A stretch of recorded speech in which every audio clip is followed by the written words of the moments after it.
Hello friends. हमारे जो study material है उसमें प्रैक्टिकल क्वेश्चन वन से start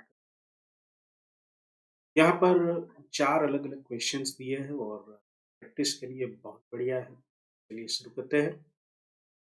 The trial balance of Mr. W and H failed to agree and the difference rupees 20,570 was put into suspense account pending the investigation which disclosed that मतलब कि कुल मिलाकर 20,570 का difference था जो कि park किया हुआ है सस्पेंस।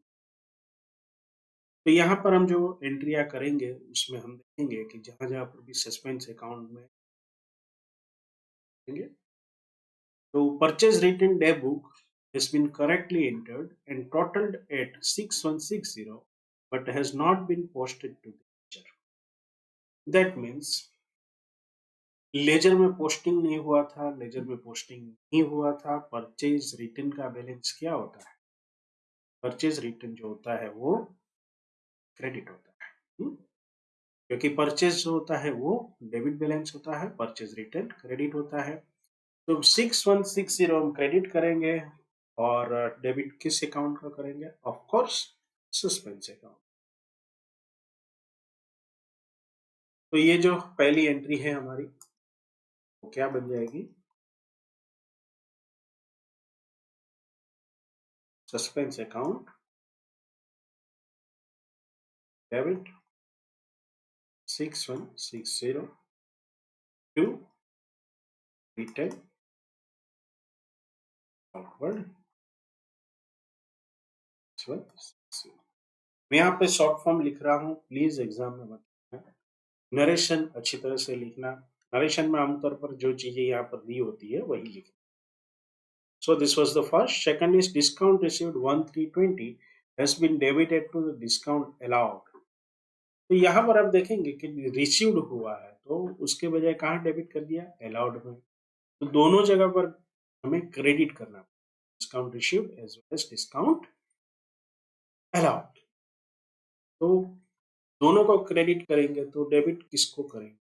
नेचुरली डेबिट करेंगे सस्पेंस। क्यों?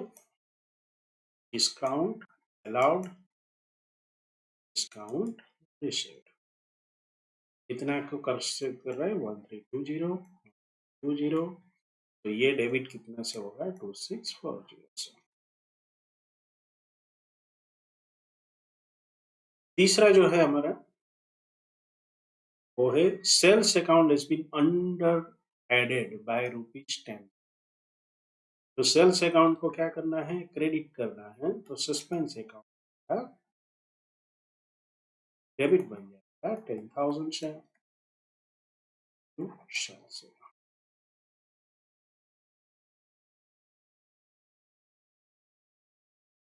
A credit sale of 1470 has been debited to a customer account at 17।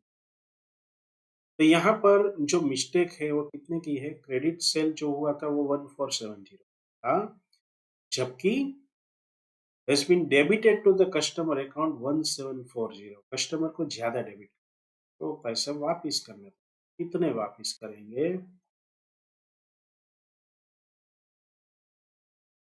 270।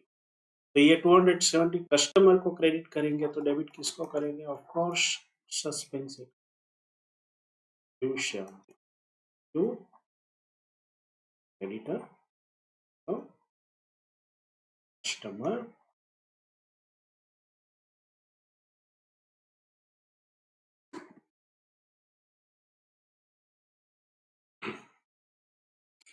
a vehicle brought originally 7,000 4 years ago and depreciated to rupees 1200 has been sold for rupees 1500 in the beginning of the year, but no entries other than in the bank account has been passed through the book. अब ये 1500 का cell किया है वो bank में entry हो चुकी है, तो कहाँ पे नहीं हुई? दो जगह पर एंट्री नहीं। एक तो व्हीकल को आपको 1200 क्रेडिट करना है और प्रॉफिट कितना मिला? 1500 माइनस 1200। माय डियर फ्रेंड, ये ओरिजिनल वैल्यू थी जो डेप्रिसिएशन मतलब हर साल उसके ऊपर कुछ डेप्रिसिएशन लगा है, तो ये डेप्रिशिएट होते होते आज उसकी वैल्यू कितनी बची है, 1200 रुपये। 1200 जो डेप्रिशिएटेड वैल्यू थी उसके सामने रुपीस कितना रिकवर हुआ, 1500। So it is a profit on sale of vehicle account. तो पहले हम क्रेडिट को समझ लेते हैं। टू व्हीकल अकाउंट इतना 1200 जितना भी आउटस्टैंडिंग था, टू प्रॉफिट ऑन सेल कितना रुपया, जैसे हमने अभी किया 300। सस्पेंस अकाउंट को डेबिट करेंगे 1500 से, तो ये हमारी पांचवी एंट्री हो गई। अब 6 and accrual of rupees 560 for telephone charges has been completely omitted। जो omit हुआ है तो क्या करेंगे, नेचुरली इसको एंट्री करेंगे, उसमें कुछ ज्यादा हमें सोचना नहीं है। तो यहाँ पर सस्पेंस अकाउंट पिक्चर में नहीं आएगा। सिंपली आपको क्या करना है, telephone charges account debited 560 to outstanding इसमें 60। यस, उसके बाद 7 नंबर की देखते हैं। A bad debt of rupees 15,1560 has not been written off and provision for doubtful debt should have been maintained at 10% of trade receivable, which are shown in the trial balance at 23,330, with a credit provision of bad debts at 2.0। My dear friends, यहाँ पर आपको entry लिखते समय working note लिखना पड़ेगा। पहले तो क्या हुआ है उसको समझते। बेड डेट था 1560 has not been written off, तो उसको पहले रिटर्न ऑफ अगर करना है तो क्या करना पड़ेगा, बेड डेट अकाउंट को आपको एंट्री डाल के किसको देनी पड़ेगी, ट्रेड रिसीवेबल। ये हमारी पहली entry.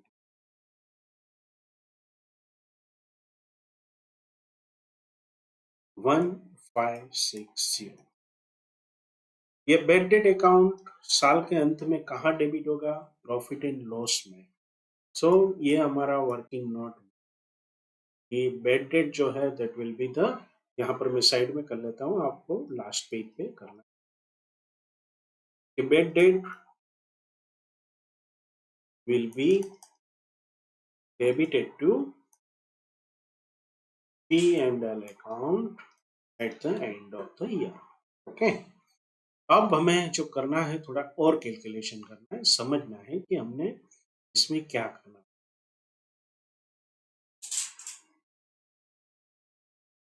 Provision for doubtful debts should have been maintained at 10% of trade receivable, which are shown in the trial balance at 23,390, with a credit provision for bad debts at 2320।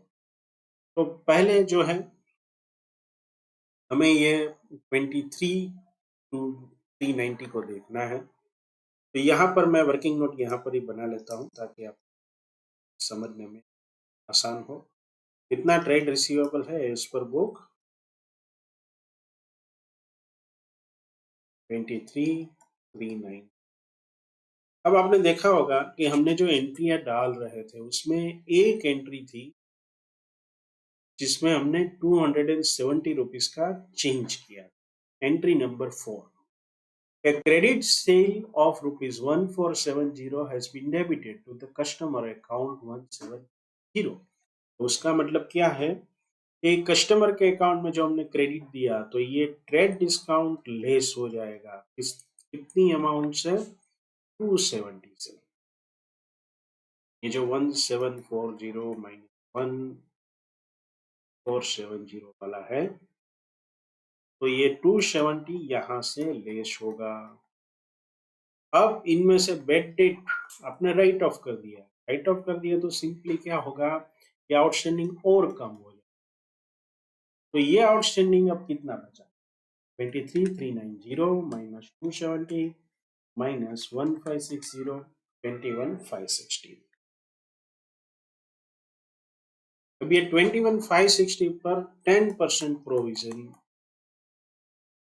तो 21,560। Actual में provision कितना किया है 2320 का, तो 2320 minus 2156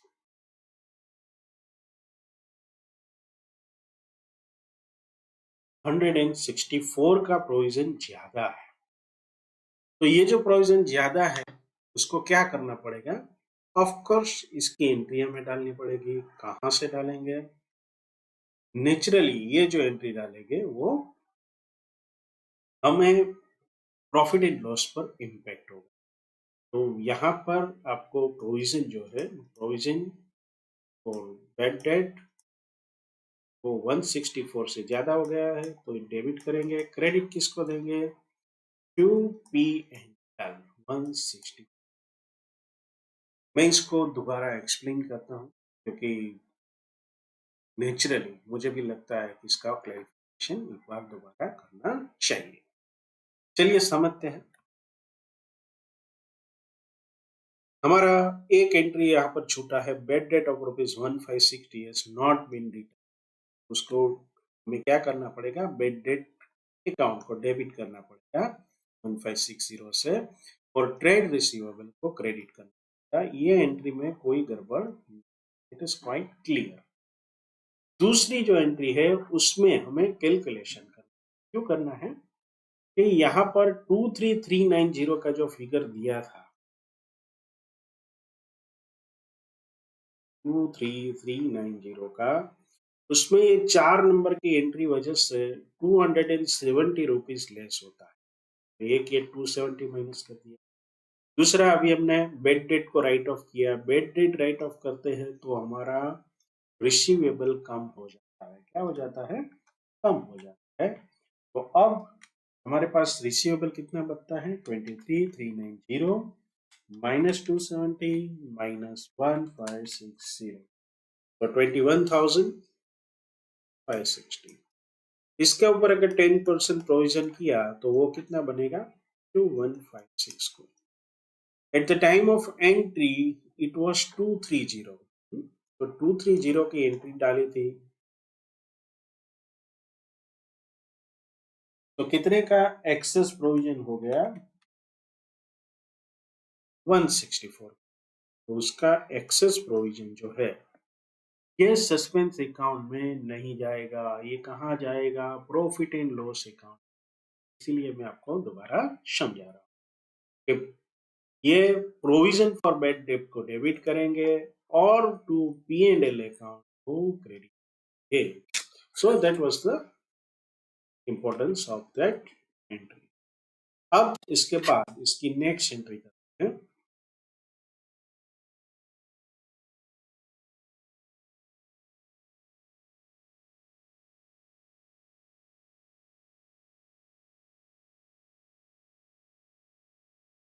सात number की entry हमें क्या कहती है, tools brought for ₹1,200 has been inadvertently debited to the purchase। यहाँ पर कोई पिक्चर में नहीं आएगा, सिंपली क्या होगा, लूज टू अकाउंट। आप इसको कोई भी नाम दे दो।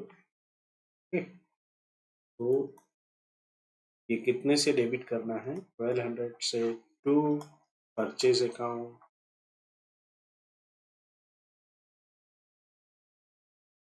लास्ट में the proprietor had withdrawn for personal use goods with ₹1960, no entries had been made in the book।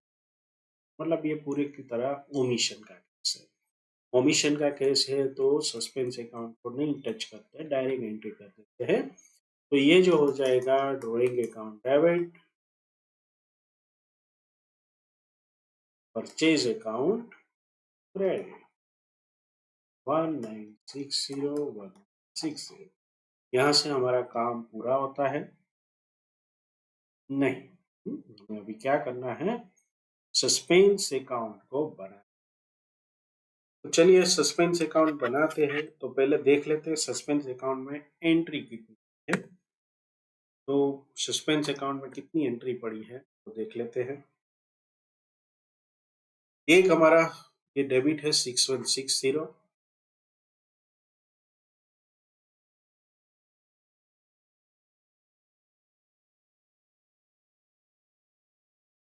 ये रिटर्न आउटवर्ड का अकाउंट था। दूसरा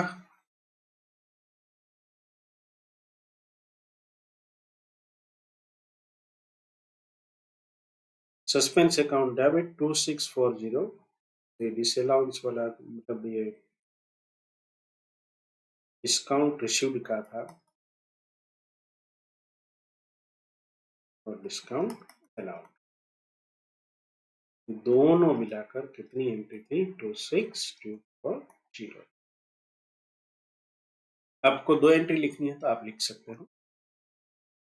तीसरा जो था वो था 10,000 डेबिट, ये कहाँ गया सेल्स में, तो sales account to sales account 10,000। चौथा जो था वो suspense account to customer account 2270 to customer 170 रुपए। एक है ये 1200 और 300 व्हीकल वाला जो था वो सस्पेंस अकाउंट को डेबिट हुआ था टू व्हीकल एंड P&L 1500। अब इसका टोटल करते हैं 6160 plus 2640 plus 10,000 plus 2 plus 50। So it comes to,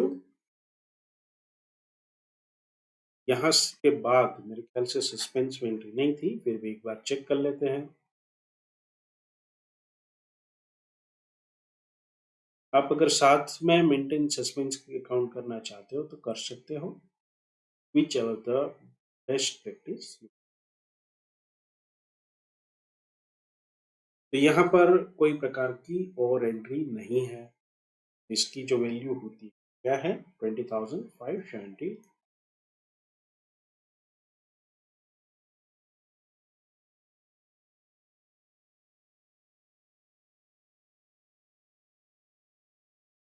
so this was the our illustration, मतलब लास्ट जो हमारे क्वेश्चन थे वो था।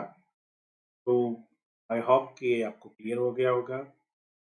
चलिए और प्रैक्टिस जारी रखते हैं और आते हैं क्वेश्चन नंबर। ये क्वेश्चन नंबर में भी आप देखेंगे कि हर बार हमें ज्यादातर एक समान ही काम है। हमें जर्नल एंट्री बनानी होगी, सस्पेंस अकाउंट बनाना होगा और फिर प्रॉफिट एंड लॉस।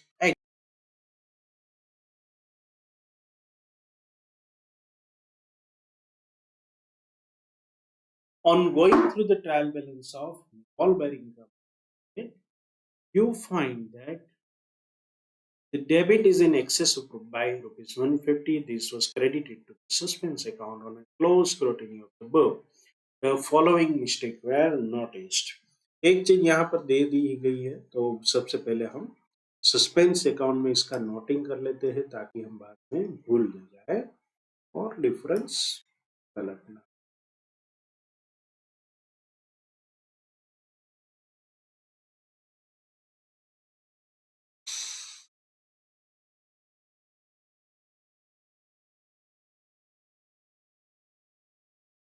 ये हमें पहले से ही देख के रखा है कि 150 रुपया जो है वो डिफरेंस है। तो ये 150 की एंट्री हमने कर दी। अब यहाँ पर आप देखेंगे कि पहली एंट्री है the total of debit side of the expense account has been cast in excess by ₹50।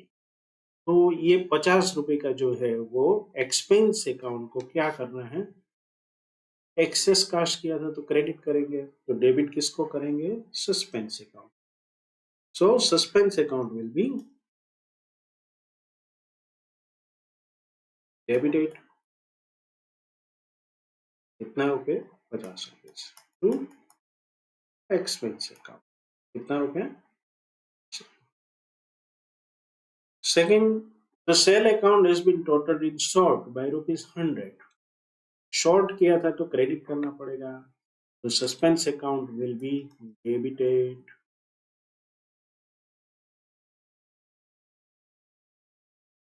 आपको नरेशन लिखना है यहाँ पर, रिपीट कर रहा हूँ, it's not a mistake, there is a disclosure statement. Third one, supplier account has been overcast by 225। इसको समझते हैं क्या है? सप्लायर का अकाउंट ओवरकास्ट हुआ है, मतलब था 1000, हमने ओवरकास्टिंग कर दिया 1225। तो क्या करना पड़ेगा? सप्लायर के अकाउंट को डेबिट करना ताकि सही बैलेंस हो। तो सप्लायर अकाउंट डेबिट, 225 क्रेडिट किसे करेंगे? Suspense account. My dear friends, अगर आप कंफर्टेबल है, आपने सस्पेंस अकाउंट बना लिया है, तो आप साथ साथ में एंट्रियां डाल सकते हैं। दो एंट्री हमने डेबिट की है, 50 और 100। तीसरी हम कर रहे हैं क्रेडिट। तो चलिए करते हैं। एक ये 50 रुपीज, ये 100 रुपीज, ये 225 रुपीज। यहाँ पर था expense cell,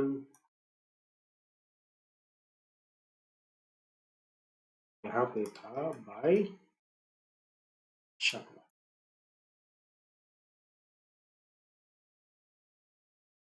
The sales return of ₹100 from a party has not been posted to that account, so the party's account has been credited.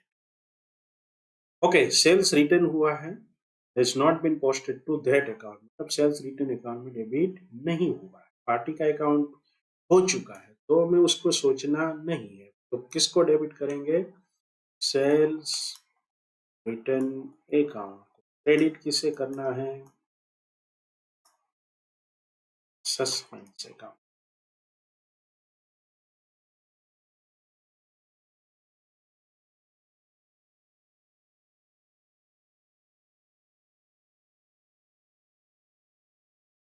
चलिए नेक्स्ट एंट्री को देखते हैं। A check of ₹500 issued to the supplier's account shown under trade payable.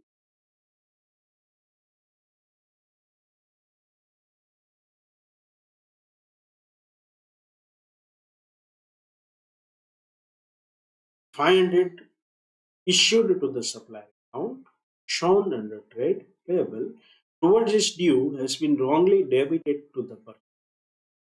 तो क्या करना पड़ेगा? Purchase account को wrongly debit किया है और ट्रेड पेएबल जो है उसमें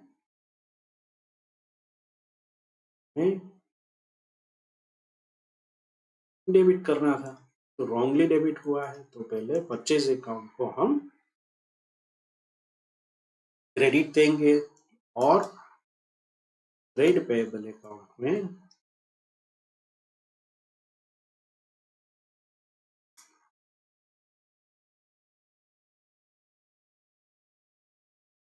यहाँ पर सस्पेंस अकाउंट में कोई एंट्री नहीं हुई।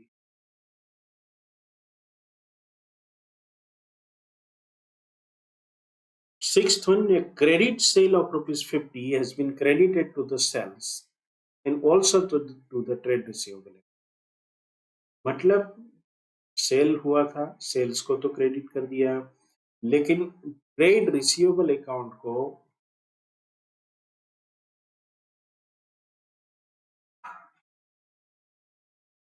ट्रेड रिसीवेबल अकाउंट जो है उसको भी कर दिया, मतलब 100 रुपीज की एंट्री रिटर्न करनी पड़ेगी। कहाँ से रिटर्न करेंगे?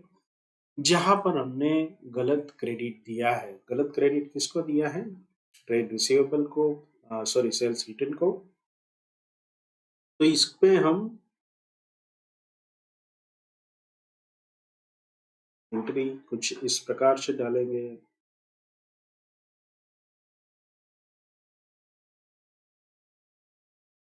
एक तो इसमें डालना था 50 रुपीज, उसके बजाय हमने क्रेडिट दिया 100 rupees, debit to suspense account.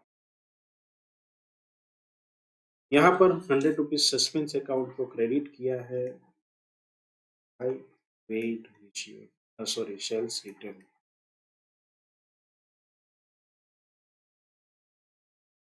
तो आप देखेंगे कि हमने साथ साथ में एंट्री की है। सब में देख लेते हैं, और कुछ है नहीं। पास्ट नेसेसरी जनरल एंट्रीज वो हमने कर दी। So how they affect the profit, इसको आगे देखेंगे। प्रिपेयर द सस्पेंस अकाउंट, तो ये सस्पेंस अकाउंट है। ओके, तो ये हमारे एंट्रीज यहाँ पर पूरी होती है, लेकिन सस्पेंस अकाउंट में कितना फिगर रहा वो देख लेते हैं। 150 to 25 plus 100 plus 100, 570 डेबिट हुआ है 150। Q balance carried down 4 to 5, 570। अब यहाँ पर आप एक समझ लीजिए कि ये जो डिफरेंस रहा सस्पेंस अकाउंट में, वो ये शो करता है कि everything is not okay with it. अभी भी इसमें कुछ ना कुछ गड़बड़ी है। तो ये जो गड़बड़ी क्या है वो आगे जाके जो भी अकाउंटेंट आएंगे वो देखेंगे। हमें यहाँ तक करना था, लेकिन एक और चीज हमें पूछी गई है। क्या पूछी गई है? Show how they affect the profit. तो प्रॉफिट को इम्पेक्ट करने वाली जो चीजें है वो कौन सी होगी? तो प्रॉफिट को कौन सी चीजें अफेक्ट करती है? जो भी सेल्स परचेस के फिगर होते हैं, या तो रिसीवेबल और पेएबल के फिगर है, एक्सपेंसेस एंड इनकम, वो सारी चीजें यहाँ पर प्रॉफिट को टच करें। तो हम यहाँ पर प्रॉफिट के लिए एक इसका लिस्ट बनाते हैं।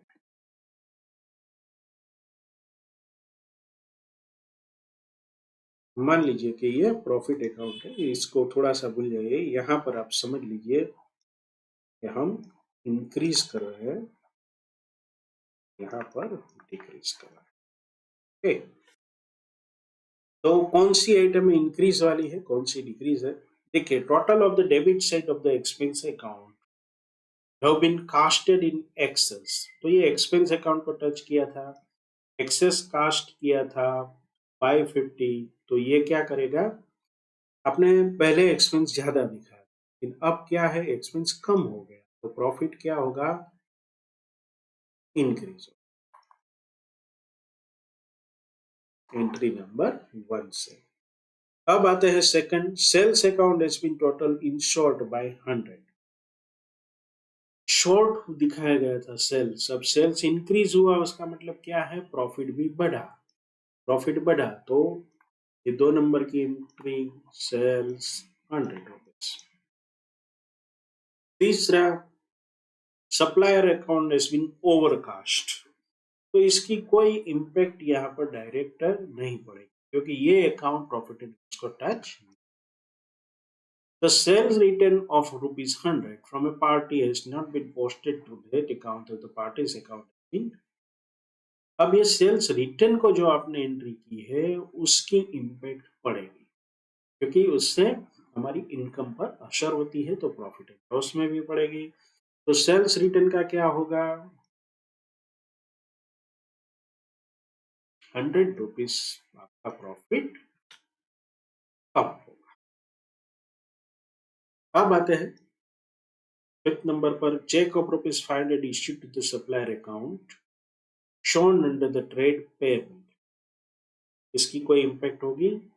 हॉर्श होगी, क्योंकि अब जब पेमेंट करते हो सप्लायर को, तो किस चीज के लिए करते हो? परचेस के लिए। तो इसकी इम्पैक्ट जो होती है, कहाँ क्यों इम्पैक्ट आई? क्योंकि परचेस अकाउंट, तो ये परचेस की wrongly debited to the purchase, मतलब परचेस था वो ज्यादा हो गया था, अब परचेस कम होने से प्रॉफिट क्या होगा? बढ़ेगा। So this will be the entry, fifth number, due to purchase account. यहाँ आपको ये जो नरेशन लिखा है उसको शॉर्ट में लिख देना है।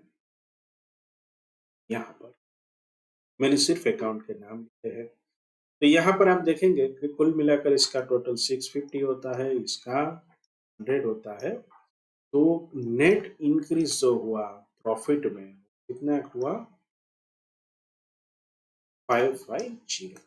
तो प्रॉफिट के ऊपर इसकी जो इम्पैक्ट पड़ी ये आपको अलग से इसका वर्किंग दिखाना है। ये जो अफेक्ट द प्रॉफिट, तो ये जो है आपका आंसर तभी जाके come. So this was how this question is solved. चलिए चलते हैं हमारे तीसरे क्वेश्चन की ओर।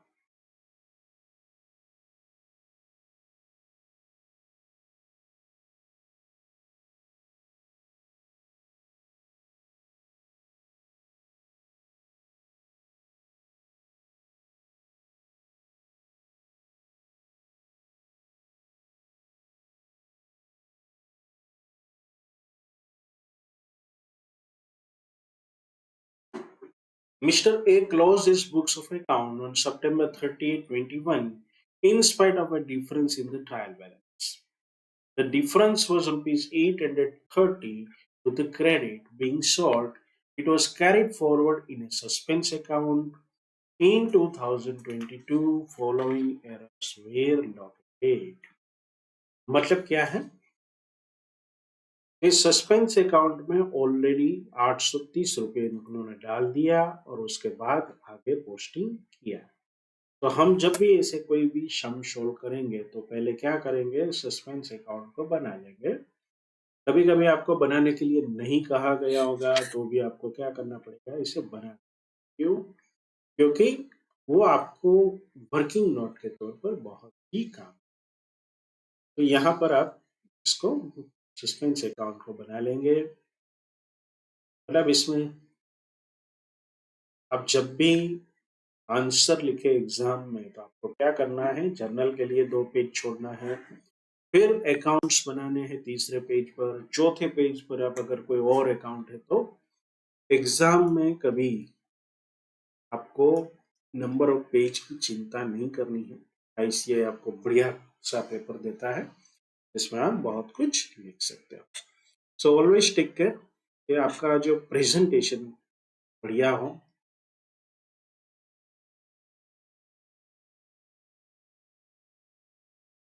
टीबी माने ट्रायल बैलेंस डिफरेंस। तो ये 830 रुपया जो है ऑलरेडी इसके साथ हम इसकी शुरुआत।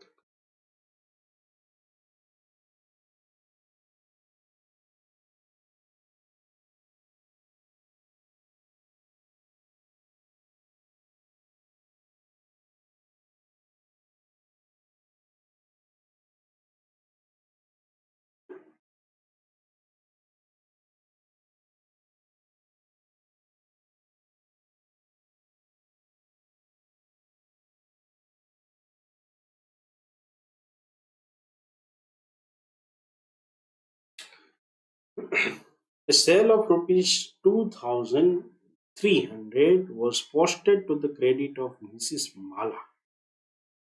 अब सेल किया था तो मिस्टर लाले के अकाउंट को डेबिट करना था, तो कर देते हैं। और was posted to the credit of Mrs Mala. तो मिसेस माला के अकाउंट में भी रॉन्गली डेबिट हुआ है। तो सबसे पहली एंट्री जो हम करेंगे वो मिसेस माला के अकाउंट में से पैसे वापिस ले लेते हैं क्योंकि ये गलत गया है। मिस्टर लाला के अकाउंट में डेबिट हुआ ही नहीं था तो अब कर देते हैं। तो 2000 सस्पेंस अकाउंट से ये सारी चीजें, तो सस्पेंस अकाउंट आप 2 चीजें कर सकते हो, सस्पेंस अकाउंट साथ में बना सकते हो या बाद में, तो बाद में बनाते हैं इस क्वेश्चन में। The total of the written inward book for July 21, 1240 was not posted in ledger. उस वक्त पोस्टिंग नहीं हुआ है तो क्या करेंगे, अब करेंगे। लेकिन ये आप समझना पड़ेगा ये कौन सी बुक थी, रिटर्न इनवर्ड बुक थी तो हमने क्या कर दिया होगा, ये प्रॉफिट एंड लॉस के अंदर ऑलरेडी एंट्री डाल दी होगी। तो अब जाके हमें क्या बनाना पड़ेगा, प्रॉफिट एंड लॉस अकाउंट। तो ये जो हमारी सेकंड एंट्री है वो P and L adjustment account एक हम उसमें डेबिट करेंगे 1 2 4 2 और 2 सस्पेंस अकाउंट 1 2 4। चलिए 3 नंबर की एंट्री देखते हैं। Freight paid on a machine rupees 5,600 was posted to the freight account, देखिए, as rupees 6,500.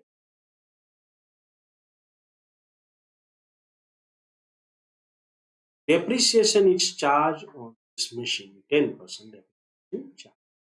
अब कोई भी हम जानते हैं कि फ्रेट जो होता है उसका हम जब पेमेंट करते हैं मशीनरी के लिए तो उसको कैपिटलाइज करते हैं।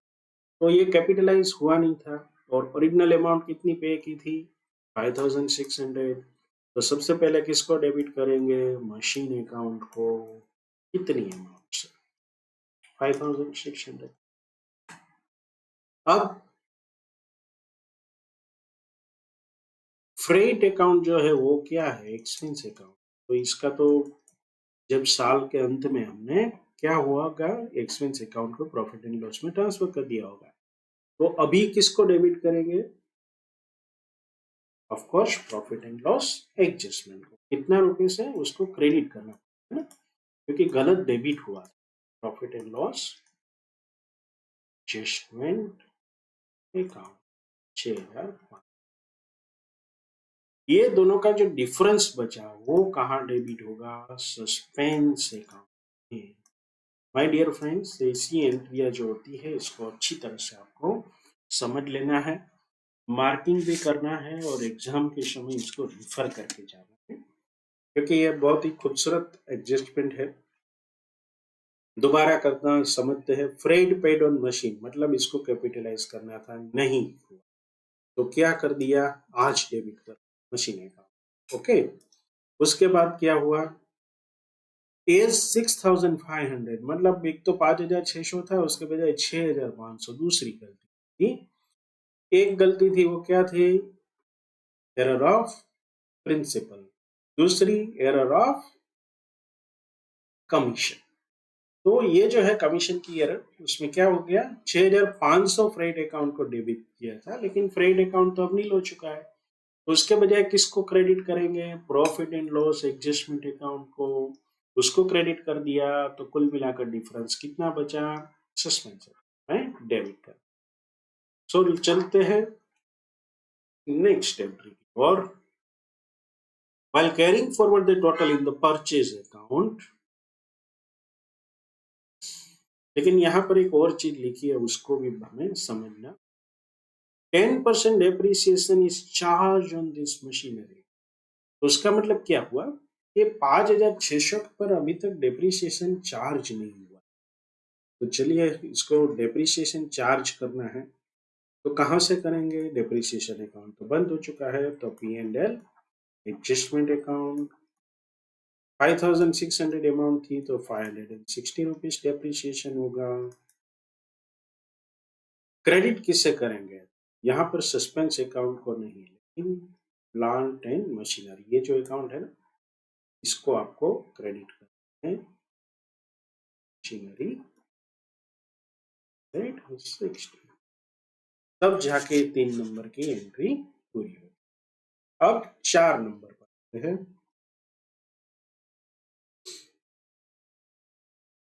while carrying forward the total in the purchase account to the next page, 65,590 was written instead of 56। तो कितने रुपए का हमने यहाँ पर गड़बड़ हुई है, 65,590 माइनस 56,950, 8640। सही फिगर कौन सा है, ये वाला। तो हमने क्या कर दिया, परचेज को एक्सेस दिखा दिया। तो इसका क्रेडिट किसे मिलेगा अभी, क्योंकि परचेज अकाउंट नील हो चुका है, तो P and L adjustment account. तो to P and L adjustment account कितनी अमाउंट है 8640। डेबिट किसे करें, suspense account 8640। Fifth one, a sale of machine on credit to Mr. Mehta for 9,000 on 30th September 21 was not entered to the book at all. अब पूरा आप चूक गए हैं। The book value of the machine was 6750। तो चलिए mister Mehta के account को डेबिट करते हैं, वो पूरा छूट गया है। तो फिफ्थ नंबर में पहले क्या है, मिस्टर मेहता, कितना रुपया था 9,000। अब book value of the machine कौन सी थी, न्यू प्लांट एंड मशीनरी, या तो मशीनरी है, वहां पर जो लिखा है वो लिखा है 675। अब ये 9,000 रुपया मिले हैं माइनस 6750, तो 2250 की प्रॉफिट हुआ, 2250। तो यहाँ पर to profit on sale of machinery account में क्रेडिट नहीं करेंगे। क्यों नहीं करेंगे, क्योंकि अकाउंट के बुक्स बंद हो चुकी है, पिछले साल के ट्रांजेक्शन है। तो profit and loss adjustment account को हम टच करें। ओके, तो ये जो है 5 एंट्रियां हमने कर दी। Pass the journal entries to rectify the errors. Have you any comments to make, comments क्या करेंगे। तो सबसे पहले तो हमें क्या है कि सस्पेंस अकाउंट अगर आपने पूरा किया है वो आप कोई कमेंट कर। ओके, तो हमें सस्पेंस अकाउंट को करना है, और एक और अकाउंट जो प्रॉफिट एंड लॉस है उसका फिगर कहाँ गया वो भी हमें ढूंढना पड़ेगा। तो ये दोनों अकाउंट आप एक बार बना लो, उसके बाद आप कुछ कमेंट करने के लिए तैयार हो गए। तो चलिए पहले सस्पेंस अकाउंट को ढूंढते हैं। यहाँ पर जो तो और कितनी एंट्री है जो कि सस्पेंस अकाउंट में है, कहते हैं ये 864। चलिए, तो हमें कुछ एंट्रियां मिल चुकी है, कुल मिलाकर 1 2 3 4 एंट्री है। जैसे हमें पहले बताया गया था कि सस्पेंस अकाउंट में डिफरेंस कितना है 830। यहाँ पर बाकी की एंट्री डालते हैं by sundries, Mr Lala and Miss Mala, उसका दोनों का मिलाकर ये एंट्री का क्रेडिट है पहली बार। दूसरी एंट्री है क्रेडिट हुई है P and L adjustment account से 1240 एल एडजस्टमेंट। अब 900 हुआ है डेबिट, ये भी पी एंड एल एडजस्टमेंट में हुआ है, तो ये 900 आ जाएगा to P and L adjustment account.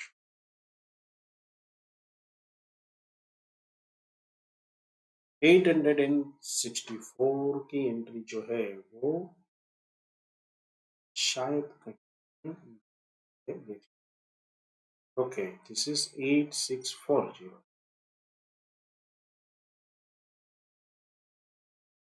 सो देखिए, एग्जाम में भी ऐसी गलतियां हो सकती हैं। यहाँ पर मेरी जो गलती थी, लेकिन एग्जाम में अगर ऐसी गलती है तो आप समझ सकते हैं कि उसका रिजल्ट कितना, हाँ, मतलब एक एक दो दो मार्क हम गवाते जाएंगे तो कुल मिला के ये भारी पड़ सकता है। इसका टोटल होगा 9540। दूसरी साइड का टोटल कैलसी पर करते हैं 6670 माइनस 9540, तो ये by balance carry down, that means 2870। आपको क्या लिखना है कमेंट के अंदर, सस्पेंस अकाउंट का बैलेंस शो करता है, still there are the entries not test, या तो एरर स्टिल एग्जिस्ट। चलिए, एक और चीज हमें करनी है, वो है हमारा P and L adjustment account.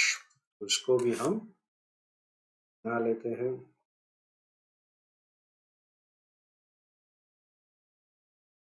P&L adjustment account का कोई बैलेंस हमें नहीं दिया गया था।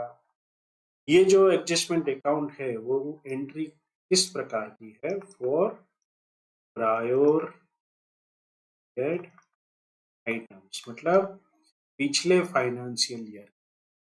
तो चलिए इस जनरल में देखते हैं कितनी एंट्री हमने डाली है। इसको भी हम हाइलाइटर से मार्क कर लेते हैं कुछ अलग कलर में।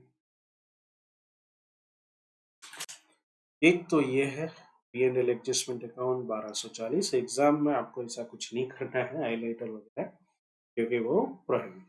Only black pen you can use. उस समय आपको थोड़ा ध्यान। एक एंट्री है ये वाली 560 की। यहाँ पर भी क्रेडिट मिला है प्रॉफिट एंड लॉस एडजस्टमेंट को 6000। सो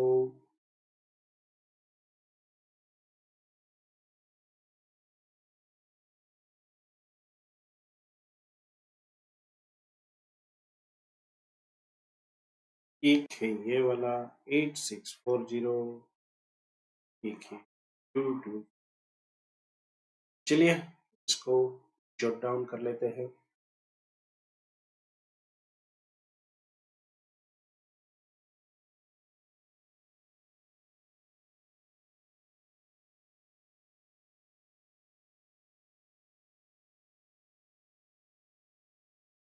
एक 900 का है।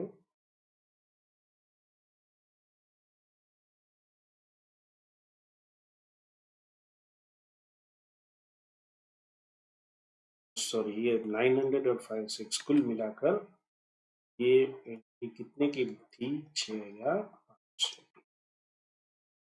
फिर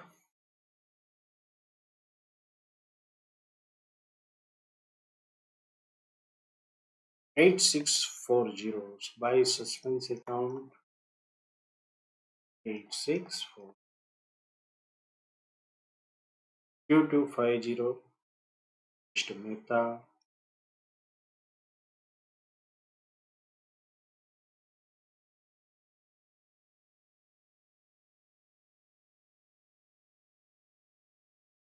एक यहाँ पर है P&L एडजस्टमेंट 560 डेबिट। डेप्रिसिएशन की एंट्री थी। तो ये सारी एंट्रियां 1 2 3 4 ये हमने कर। चलिए इसका डिफरेंस निकालते हैं।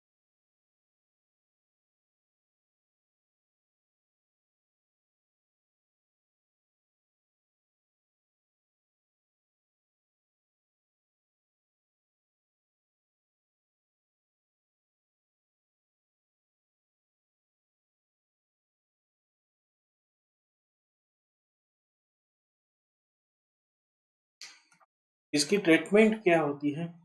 ये जो फिगर होता है वो कैपिटल में से रिड्यूस होगा, अब it is a pure loss. लेकिन आमतौर पर ऐसा होना नहीं चाहिए। ये तो हमें समझाने के लिए दिया गया। यस, ढूंढनी पड़ती है और इसको ट्रेस आउट कर।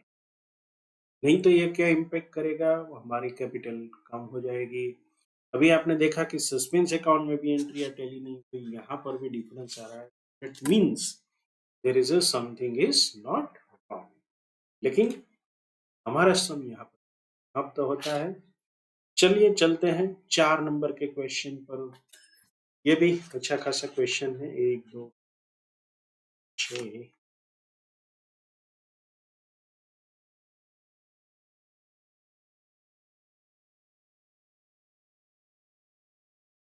कुल मिलाकर 6 एंट्रियां डालनी है। The merchant's trial balance as on June 30, 22 did not agree. Okay. The difference was put to a suspense account. Fine. During the next trading period, the following error was discovered. मतलब कुल 6 error मिली है, उसको हम देखेंगे करना क्या है। My dear friends, अब तक हम सीख रहे थे। अभी मैं आपको एक चीज और बता। जब भी आपको सम वगैरह सोल्व करना, कोई भी एग्जाम का क्वेश्चन है, कि लास्ट 2 3 लाइनों को अच्छी तरीके से 2 3 बार, इससे आपके आंसर में कोई भी चीज छूटेगी नहीं और पूरी तरह से आप क्वेश्चन को सॉल्व कर। चलिए चलते हैं और इसे सॉल्व करते हैं। यहाँ पर हमें क्या बनाना है, जर्नल। तो नेचुरली जर्नल जो है उसको हमें ओपन करना पड़ेगा।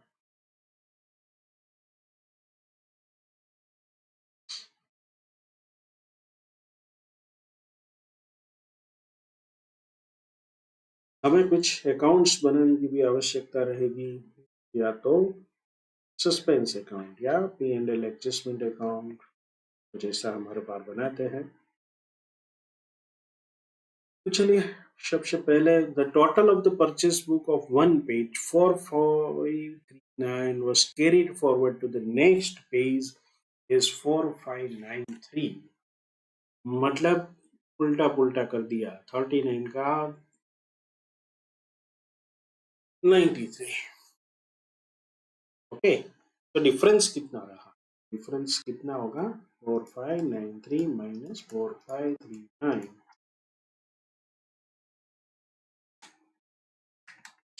54 रुपीज।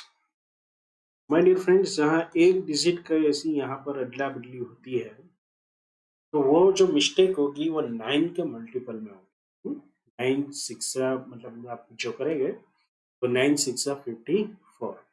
ऐसी जो भी एंट्री है आप देखेंगे, मान लीजिए आपने 1000 में की जगह 100 लिख दिया, क्या होगा, एक मिस्टेक हो गया, तो 900 that will B multiplied by 9। इस तरह से अगर 9 के मल्टीप्लाई में कोई है तो आप इस आसानी से लोकेट कर सकते हो प्रैक्टिकल लाइफ में। यहाँ पर तो कोई ऐसी चीज जरूरत नहीं है। तो चलिए, ये 54 रुपीज का करेंगे क्या, total of the purchase book. तो परचेज बुक को क्या करना पड़ेगा, हमें ये क्रेडिट करना है। इन परचेज बुक तो बंद हो गई है, इसको क्रेडिट करेंगे, प्रॉफिट एंड लॉस को। डेबिट किसे करेंगे, ऑफ कोर्स सस्पेंस अकाउंट। तो सस्पेंस अकाउंट जो है यहाँ पर हमें ये डेबिट करना। Suspense account 54 rupees debit, credit to P&L adjustment account. क्यों P&L एडजस्टमेंट को कर रहे हैं, क्योंकि बुक्स बंद हो गई चुकी है। During the next trading period ये क्या शो करता है कि हमें P&L एडजस्टमेंट अकाउंट बनाना है। यहाँ पर कुछ नहीं लिखा हो तो भी आपको सोचना पड़ेगा कि भाई हमें ये एंट्री अकाउंट बनाना है। Second, a sale of 573 was entered into the sales book as 753 and posted to the credit of the customer. Sale किया है तो कस्टमर को क्या करना चाहिए, डेबिट। तो कस्टमर के अकाउंट में हमने गलती कर, तो सबसे पहले क्या करते हैं, कस्टमर के अकाउंट को हमें ठीक करना। कितने रुपए से करेंगे, कस्टमर अकाउंट। एक तो गलत फिगर लिखा है, कितना लिखा है 750, और था कितना 570। तो कस्टमर को कुल मिलाकर दोनों का टोटल कितना हो जाएगा, 573 plus 753, 1326। This will be the debit to the customers। okay, अब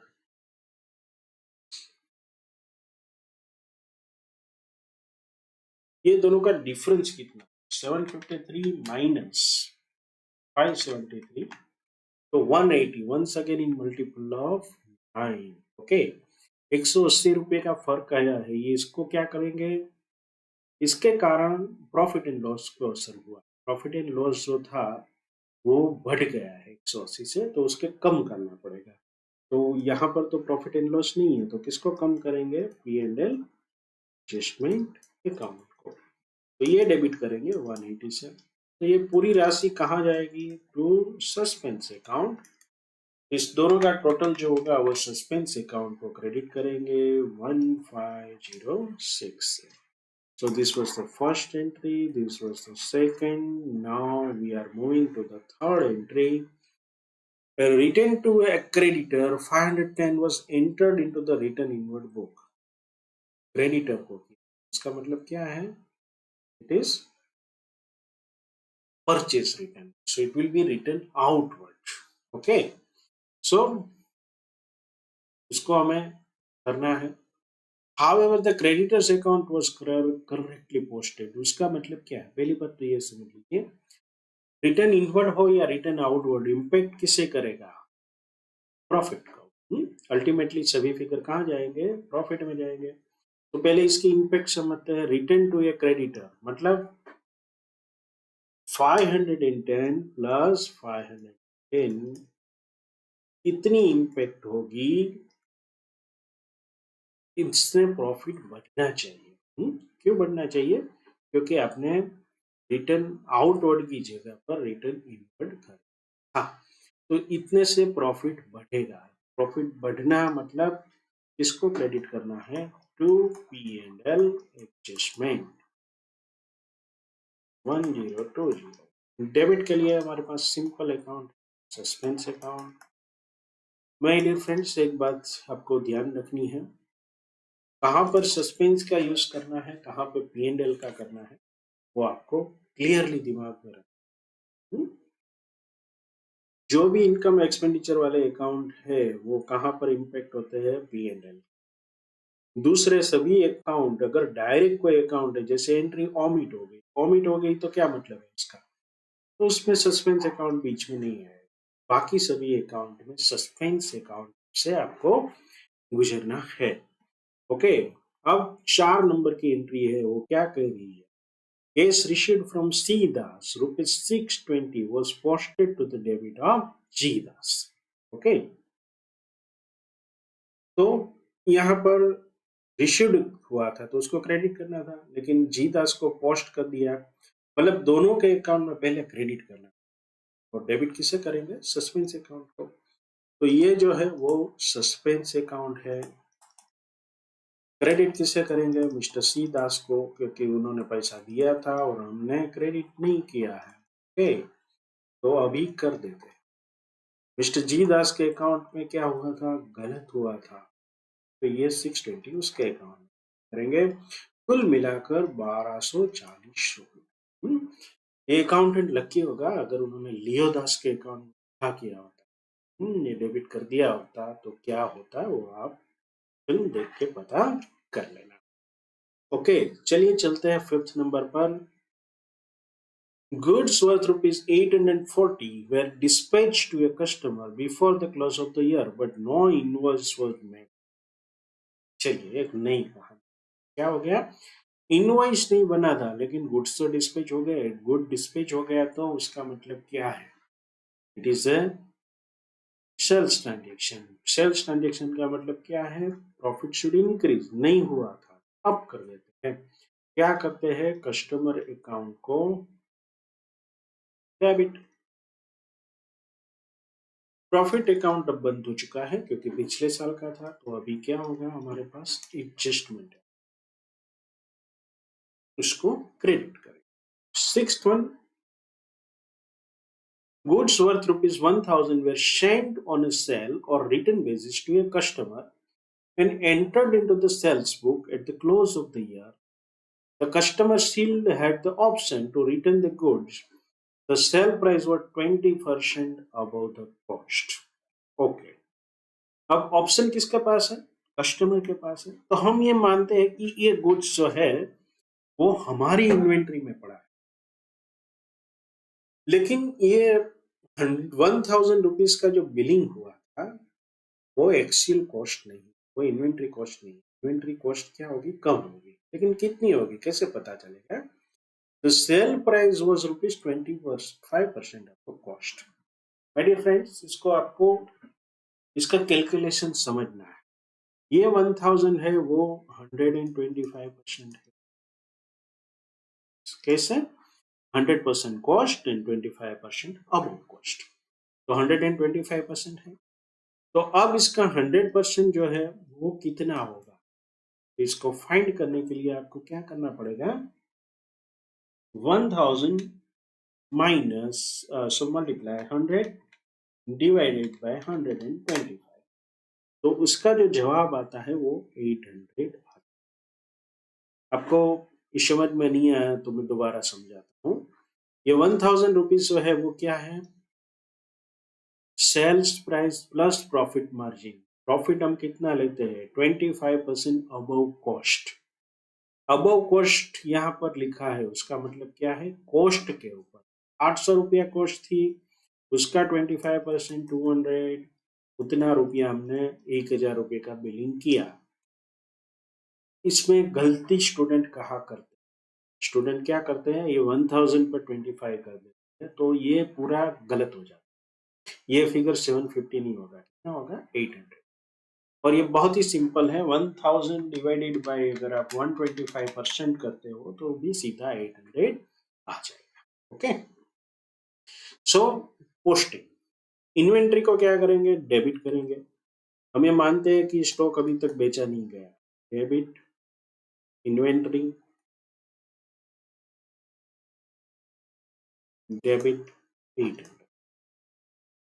कस्टमर को तो 1000 दे देना है उसके अकाउंट में, 200 रुपये का क्या है, तो ये प्रॉफिट को असर करता है, तो P&L एडजस्टमेंट।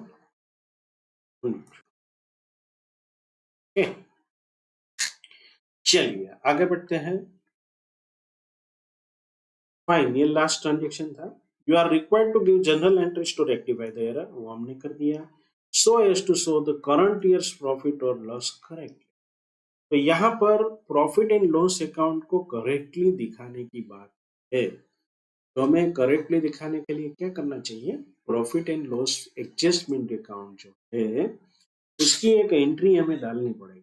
कहाँ डालेंगे, कैपिटल अकाउंट, क्योंकि जो भी फायदा नुकसान होता है वो अल्टीमेटली कहाँ जाता है, कैपिटल अकाउंट में। तो जब भी हम फाइनल अकाउंट्स बनाएंगे तो कैपिटल अकाउंट वगैरह सीखेंगे। अभी तक तो हमें क्या करना है, ये जो हमारा P&L एडजस्टमेंट अकाउंट है उसको हम प्रिपेयर कर।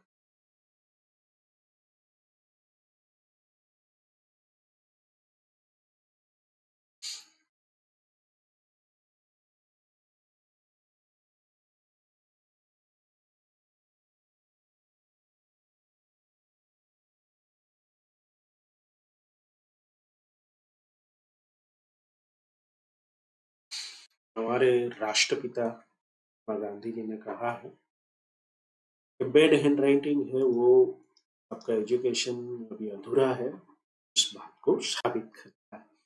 तो मेरी रिक्वेस्ट ये है, आप अपने हैंड राइटिंग पे फोकस करना, मेरे जैसे ना हो, बट आई होप कि आप इसे समझ पाए।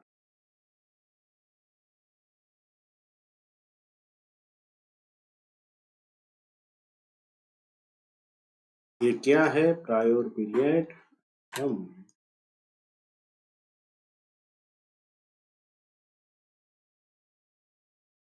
एक हुआ है क्रेडिट 55 रुपये 54 सस्पेंस अकाउंट से,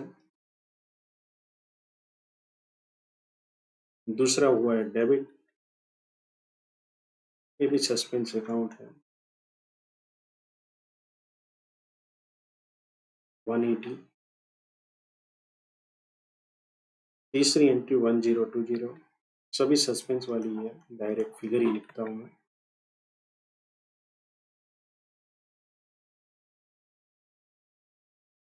एक है 840 और 200, इसका फिगर नेट फिगर निकालते हैं 1914, डिफरेंस 153। यहाँ पर क्रेडिट साइड मोर है, तो ये बैलेंस जो है 1534 वो क्या होगा, क्रेडिट होगा। किसको होगा क्रेडिट, तो प्रॉफिट इन ये जो सातवीं एंट्री हम डालेंगे उसमें क्या करेंगे,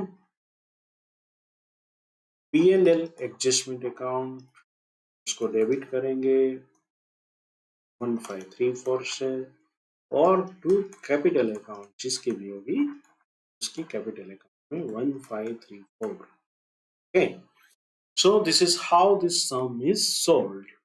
अभी हमें ये जो है एंट्री पूरी समझ के डालनी आई होप कि ये आपको क्लियर होगा।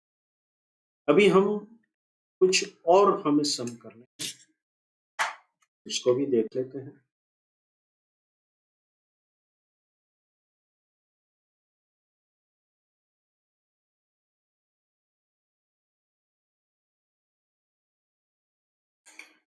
ये क्वेश्चन है दिसंबर 21 एग्जाम के अंदर पूछा गया, इसको सॉल्व करते हैं। Pass the journal entries to rectify the following errors detected during preparation of the trial balance। तो एंट्रियां हमें ढूंढनी है। Wages paid for construction of the office building debited to the wages account। Fine. तो यहाँ पर हमें क्या समझना है कि कंस्ट्रक्शन ऑफिस के लिए, ऑफिस बिल्डिंग के लिए जो एंट्री थी, मतलब ये बिल्डिंग अकाउंट को डेबिट करनी थी, जबकि हमने कर दी है वेजेस को।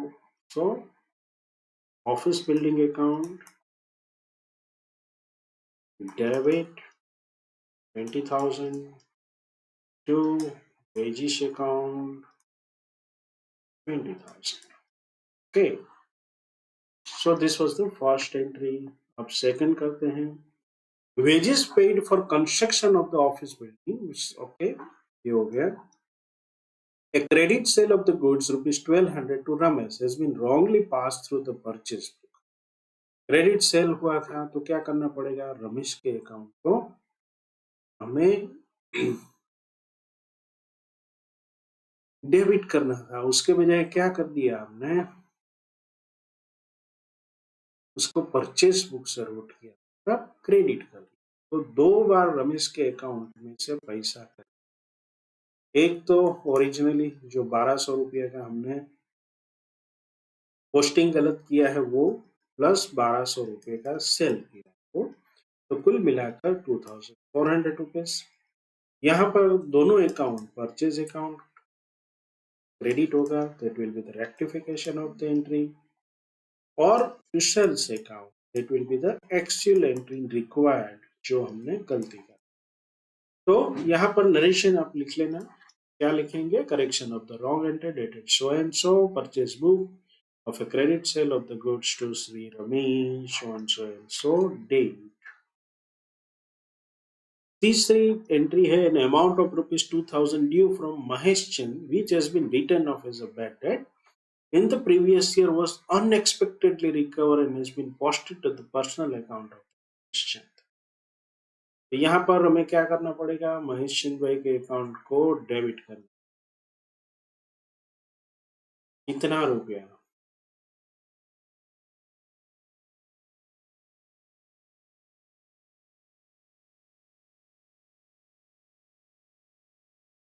यहाँ पर आपको ये अकाउंट जो है उसकी इम्पैक्ट डबल बार है।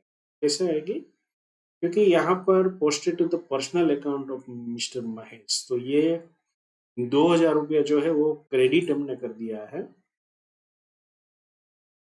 उसको हमें वापिस लेना है। तो कुल मिलाकर यहाँ पर 4,000 रुपये का एंट्री होगी। तो ये जो है वो जो बैड डेट रिकवरी।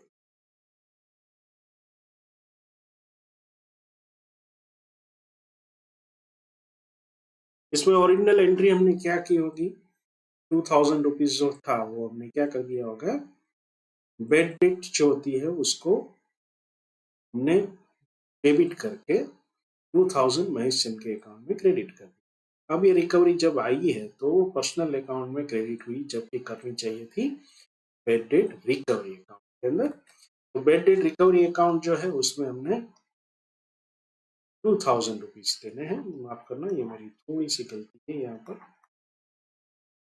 और महेश चंद के अकाउंट में जो गलती से चला गया था तो ये एंट्री रिवर्स हो गई।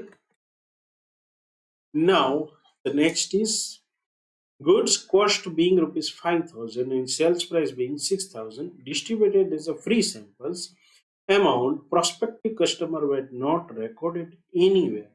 ओके, पहले तो ये समझ लीजिए कि फ्री गुड्स अगर किसी को देते हैं, सैंपल देते हैं, डिस्ट्रीब्यूशन करते हैं, तो उसको एक्चुअल जो प्राइस होती है उसमें की एंट्री डालेंगे, नहीं कि सेल प्राइस की। तो एक बात ये क्लियर होगी कि 5,000 रुपए का पोस्टिंग करना। अब किस हेड में करना है?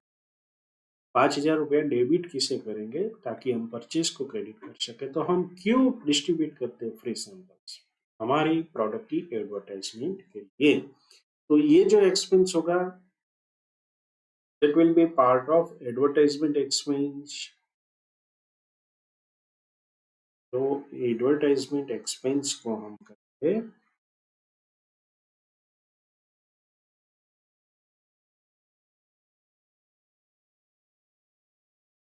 डेबिट।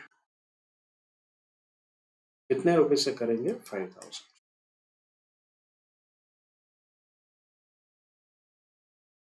टू परचेज अकाउंट, ये भी 5,000। Sixth one, good worth rupees 1,500 written by Green have not been recorded anywhere। तो आप कर देते हैं। रिटर्न हुआ है तो कौन सा अकाउंट होगा? रिटर्न इनवर्ड, तो सेल्स रिटर्न भी इसको बोलते हैं। और इसको डेबिट करेंगे 1,500 रुपये से। इसको क्रेडिट देना है मिस्टर ग्रीन को, ये तो 1,500 रुपये। ये सिर्फ 5 मार्क का था तो बहुत ही सिंपल क्वेश्चन था, तो जाहिर है कि इसमें कुछ ज्यादा नहीं था। चलिए आगे बढ़ते हैं और देखते हैं कि भाई कोई 10 मार्क वाला क्वेश्चन है तो कितना लंबा। यहाँ पर दिसंबर 22 में ये जो था हमारा एग्जाम में पूछा गया क्वेश्चन। इसमें अब देखेंगे करीबन 10 प्रकार के एडजस्टमेंट है। तो 10 मार्क के लिए हमें एग्जाम में कितनी मेहनत करनी पड़ती है हम सब जानते हैं। हमारे पास कुल मिलाकर 180 मिनट होती है। 10 मार्क के लिए हम ज्यादा से ज्यादा 18 मिनट्स को स्पेयर कर सकते हैं, नहीं तो हमारे दूसरे सभी जो आंसर्स हो गए वो अफेक्ट हो। तो मेरी रिक्वेस्ट ये है, यहाँ पर मैं एक्सप्लेन करता जाऊंगा तो हो सकता है 18 मिनट के बजाय 20 मिनट हो जाए। So please bear with me. एक क्वेश्चन में पूछा गया है, before preparation of the trial balance the following errors were found. Clear cut बताया है बिफोर प्रिपरेशन ऑफ द, मतलब सिर्फ हमें एंट्रियां डालनी पड़ेगी। सस्पेंस अकाउंट कहीं पर पिक्चर में नहीं आएगा, नहीं तो profit and loss adjustment account picture में आएगा। अगर यहाँ तक की एंट्रियां आती है तो ये सिंपल होती है, मतलब इजी टू सॉल्व होती है। लेकिन एक बात याद रहे, ऐसे क्वेश्चन में भी जो इंस्टीट्यूट है वो हमें कंसेप्ट पूछते हैं। इसको आप एरिथमेटिकली कभी मत देखना, it is always concept based question. पहला जो है, minor repairs made to the building amount ₹1850 were debited to the building account. Prima facie लगेगा कि ये सही किया है, वे बिल्डिंग के लिए खर्चा किया था तो बिल्डिंग को डेबिट करना है, लेकिन एक माइनर शब्द जोड़कर इन्होंने हमने कंसेप्ट पूछ लिया। कंसेप्ट ये कहता है कि अगर आपने कोई भी एसेट, आपकी फिक्स एसेट है, उसके मरम्मत के लिए कोई खर्चा किया है लेकिन उससे उसकी लाइफ में चेंज नहीं होता है, if life is not extended for further use, वो खर्चा हमें एक्सपेंस में डालना, कैपिटलाइज करना। तो यहाँ पर बिल्डिंग अकाउंट को गलत डेबिट किया है। ये होना क्या चाहिए, बिल्डिंग अकाउंट को हम वापस क्रेडिट कर देंगे और हमारा जो एक्सपेंस का हेड है रिपेयर अकाउंट, उसको हम यहाँ पर डेबिट करेंगे।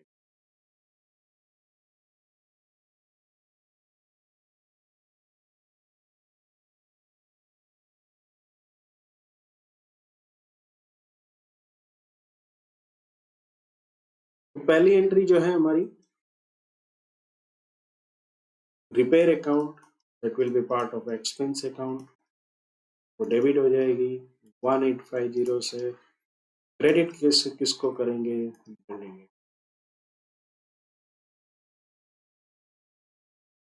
Second one, an amount of 3,000 due from Shyamlal, which had been written off as bad debt in the previous year, recorded into the current year and has been posted to the personal account of Shyamlal. तो अभी ऐसा ही question हमने एक देखा, तो यहाँ पर हमें सिंपली क्या करना है, श्यामलाल के अकाउंट में जमा किया हुआ पैसा वापिस ले लेते हैं और बैड डेट रिकवरी नामक अकाउंट में जमा। बैड डेट रिकवरी साल के अंत में इसमें जो भी बैलेंस होगा वो प्रॉफिट एंड लॉस में ट्रांसफर किया जाएगा। Third one, furniture purchased for office use amounting 20,000 has been entered into the purchase table. तो ये भी कंसेप्ट पूछा है, क्या पूछा है कि भाई ये जो है फर्नीचर आइटम को डेबिट करना था 20,000, किससे कर दिया, टू परचेस अकाउंट को, तो उसे वापस क्रेडिट कर देंगे। मैं अब नहीं बोलूंगा कि आपको नरेशन लिखना है, हाँ? कि थोड़ा टाइम बचाने के लिए मैं ये कर। Goods purchased from Ram Singh amounting rupees 8,000 has remained unrecorded so far. ये इतना आसान अगर है तो इसका एक मार्क हम आसानी से कवर। क्या करेंगे, purchase account debit, credit Ram Singh account, ये रिकॉर्ड नहीं हुआ था तो अब रिकॉर्ड कर रहा है। okay.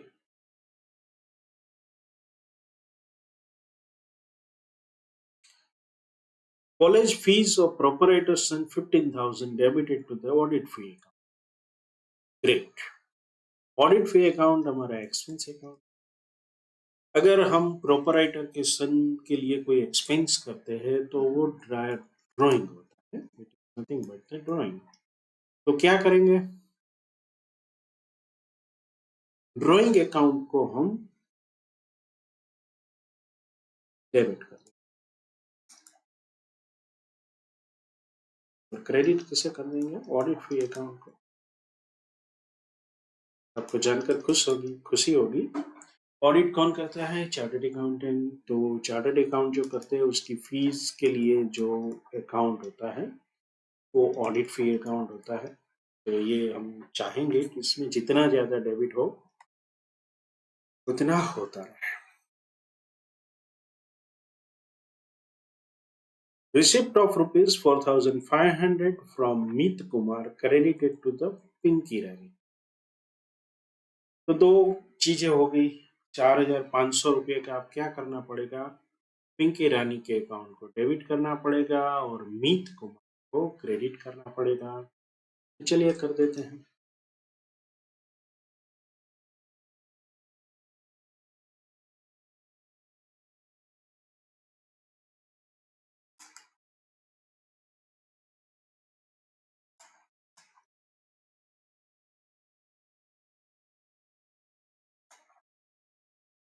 सात नंबर की एंट्री है, 7th।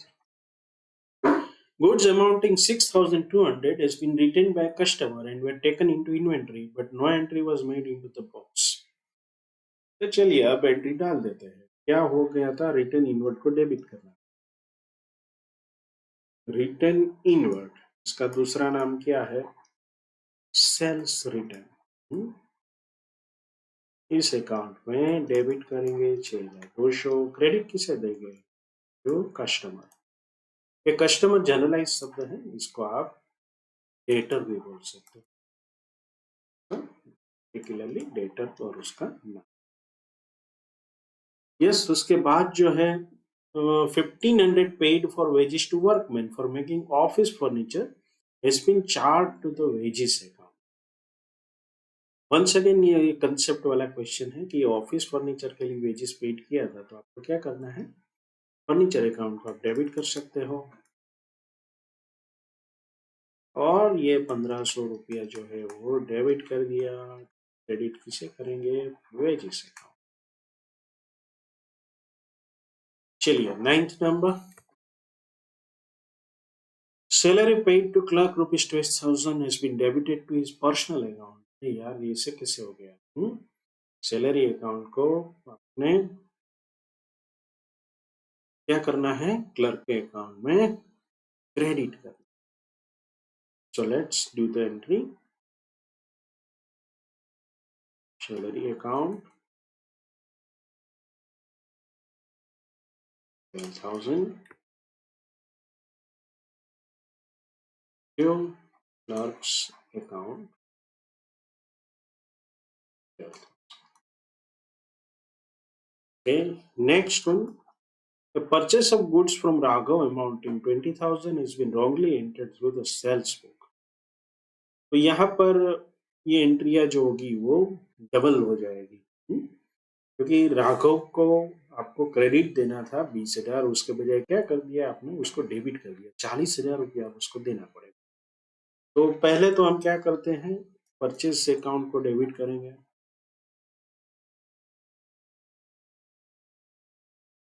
फिर जो गलत एंट्री हुई थी सेल्स अकाउंट में उसको भी डेबिट कर,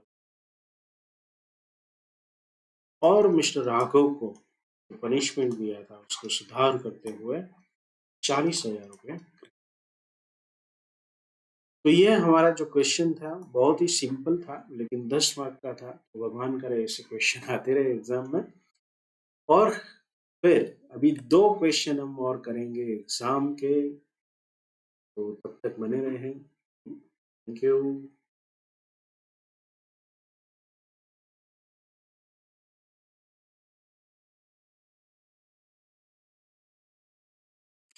फ्रेंड्स, जुलाई 21 में पूछा गया 10 मार्क का एक क्वेश्चन को हम सॉल्व कर रहे हैं। अब देखेंगे जैसे जैसे आप प्रैक्टिस करते जाएंगे एंट्रियाज आपको परिचित लगेंगे। इसकी वजह क्या है कि जो भी हमने इलस्ट्रेशन सॉल्व किए हैं उनमें से कहीं ना कहीं आईसीआई क्या करता है कि हमारा इंस्टीट्यूट, मान लो आपने 5 इलस्ट्रेशन किए तो हर एक में से एक एक एंट्री उठाकर एक क्वेश्चन फ्रेम, तो ओवरऑल आपको ये सॉल्व करने में दिक्कत नहीं होगी। लेकिन इस चैप्टर बहुत ही इंपॉर्टेंट है, इसमें से आपको 10 मार्क या तो 5 मार्क के क्वेश्चन जरूर दिखेंगे। So always prepare it properly. चलिए ये बात करते हैं। Mister Ratan was unable to agree the trial balance last year and brought up the difference to P&L account of that year. Next year he appointed a CA and was examined the old book and found the following mistakes. तो कुल मिलाकर 7 mistakes मिले हैं और नीचे लिखा है suggest the necessary rectification and. जब रेक्टिफिकेशन एंट्रीज की बात करते हैं तो हमें क्या करना पड़ता है कि जो भी सस्पेंस अकाउंट हम यहाँ पर देखेंगे कि जो भी एंट्री हम सस्पेंस में डालेंगे अभी उसको हमें P&L में से सेट करना। दूसरा, जो भी प्रॉफिट इन लॉस अकाउंट होगा उसको भी आपको P&L में सेट करना। तो कुल मिलाकर 8 एंट्री है, तो हमें एंट्रियां कितनी डालनी पड़ेगी? 10। जब भी ऐसे देते हैं तो हमें ध्यान। अब हमें कौन सा वर्क करना है? तो सबसे पहले रेक्टिफिकेशन एंट्रीज तो ऑलवेज जर्नल एंट्री होती है। उसके अलावा ये पता कैसे चलेगा कि भी प्रॉफिट एंड लॉस एडजस्टमेंट में क्या हुआ, तो उसका एक अकाउंट बनेगा। फिर सस्पेंस अकाउंट, उसका भी एक अकाउंट। तो आप अपने जो एग्जाम के पेपर होते हैं तो उसमें क्या करेंगे, 2 या 3 पेज आप किसके लिए छोड़ दोगे? जर्नल। एक पेज पर आप क्या बनाओगे? सस्पेंस अकाउंट, और दूसरे पेज पर profit and loss adjustment account. ये क्लियर कट किस चीज का है? ये प्रायर बैलेंस आइटम की बात है। और ट्रायल मतलब हमारा जो बुक्स है वो कंप्लीट हो जाने के बाद जो फाइनेंशियल पूरा हो जाता है ईयर, उसके बाद नए फाइनेंशियल ईयर में रेक्टिफिकेशन होता है। तो ये सारी प्रक्रिया हमें करनी है। तो चलिए शुरू करते हैं। Purchase of a scooter was debited to conveyance account 30,000. Mr. Ratan charges 10% depreciation on scooter. Okay, तो पहली बात तो ये है कि भाई ये कन्वेंस अकाउंट को डेबिट हो गया। कितना हो गया था? 30,000। लेकिन ये पिछले साल की बात। हर साल इस पर 10% अगर डेप्रिसिएशन लगता है तो ये 30,000 के बजाय कितना रह जाएगा? 27। ओके, तो ये 27 अकाउंट हम किसको डेबिट करेंगे? व्हीकल अकाउंट को, क्योंकि स्कूटर जो था वो, उसके लिए हम व्हीकल अकाउंट जो है उसको डेबिट करेंगे 27,000 से। लेकिन क्रेडिट किसे करें? तो ये पिछली बार कन्वेंस अकाउंट में हो गया था, तो इस बार हमें P and L adjustment account उसको क्रेडिट। यहाँ पर आपको हमेशा सावधान किस चीज का रखना है, सस्पेंस अकाउंट का यूज करना है या तो पी एंड एल। तो जो चीजें प्रॉफिट एंड लॉस को टच करती है वो P and L adjustment account, और जो नहीं करती है वो सस्पेंस अकाउंट। परचेज अकाउंट एक यहाँ पर और ध्यान रखना पड़ेगा, हमने ये 3,000 रुपये इसमें एडजस्ट कर लिया, नहीं तो क्या होगा, ये 3,000 की एंट्री आपको अलग से डालनी पड़ती। अगर आप इसी साल में करते तो क्या करते हैं, आपको डेप्रिसिएशन टच नहीं होता, सिर्फ आपको 30,000 का रिवर्सल करना हो। Second, purchase account was overcast bye 1 lakh, तो सस्पेंस अकाउंट को डेबिट करेंगे, इसे देंगे प्रॉफिट एंड लॉस को, क्योंकि परचेज अकाउंट ऑलरेडी बंद हो चुका है, नए साल की बात है। और परचेज अकाउंट ओवरकास्ट हुआ था, ओवरकास्ट का मतलब क्या था, 5 लाख के बजाय आपने 6 लाख लिया, प्रॉफिट बढ़ेगा। प्रॉफिट बढ़ेगा तो क्या करना पड़ेगा, एक्चुअल में एक्सपेंसेस 5 लाख के, तो आपने जो भी प्रॉफिट निकाला होगा, अब आपको पता चला कि आपने उसमें एंट्री की थी 6 लाख, तो 6 लाख के बजाय 5 लाख जब निकला तो 1 लाख रुपये आपका प्रॉफिट बढ़ेगा। लेकिन डेबिट किसे करेंगे आप, सस्पेंस। आई होप कि आपका ये कंसेप्ट क्लियर हो रहा है कि कहाँ पर सस्पेंस अकाउंट यूज करना है और पर प्रॉफिट एंड लॉस। चलिए तीसरी एंट्री पे आते हैं। A credit purchase of goods from Mr. X for 20,000 was entered as a sale. Okay, तो यहाँ पर आप देखेंगे कि मिस्टर एक्स को आपने क्या किया है, क्रेडिट परचेस करना था, उसको क्रेडिट करना था, उसके बजाय क्या कर दिया, सेल्स कर दिया। तो दोनों चीजें सेल और परचेस कहाँ चली गई है, हमारे प्रॉफिट एंड लॉस में। तो अभी उस प्रॉफिट एंड लॉस का सिर्फ एडजस्टमेंट हम कर सकते हैं, कितने से, तो टू मिस्टर एक्स अकाउंट कितना रुपया देना है, एक तो 20,000 जो गलत उसके अकाउंट में डेबिट हुआ है, और दूसरा 20,000 जो उसको मिलना चाहिए।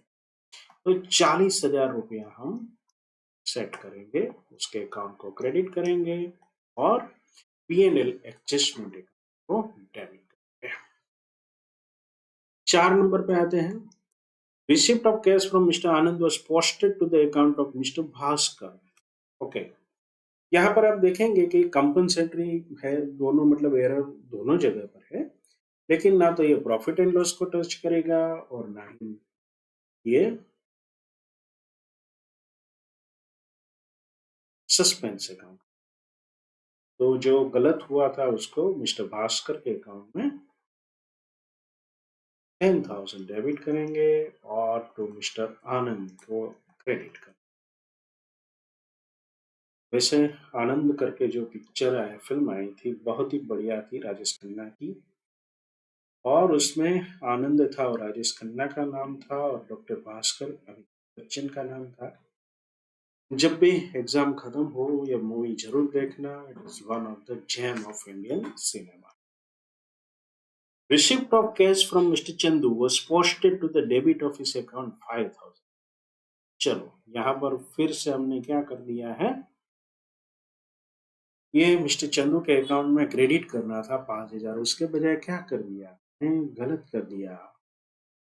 अब ये कैश का मामला था, तो ये आपको प्रॉफिट एंड लॉस पर टच नहीं करेगा, क्योंकि कोई भी एक्सपेंसेस या तो इनकम अकाउंट इम्पेक्ट नहीं हो रहा है।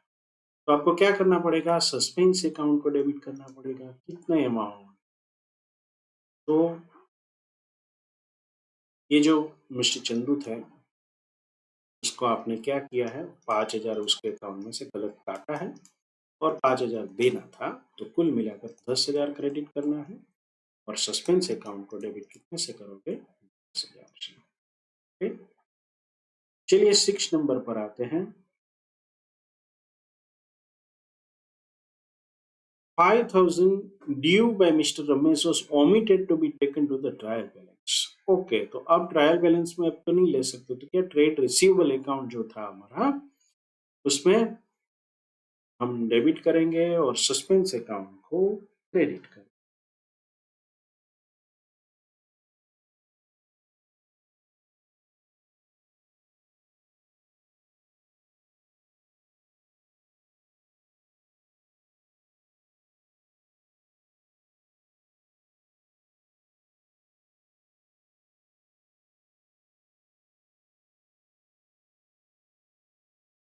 Cell of goods to mister Ram for 20,000 was omitted to be recorded.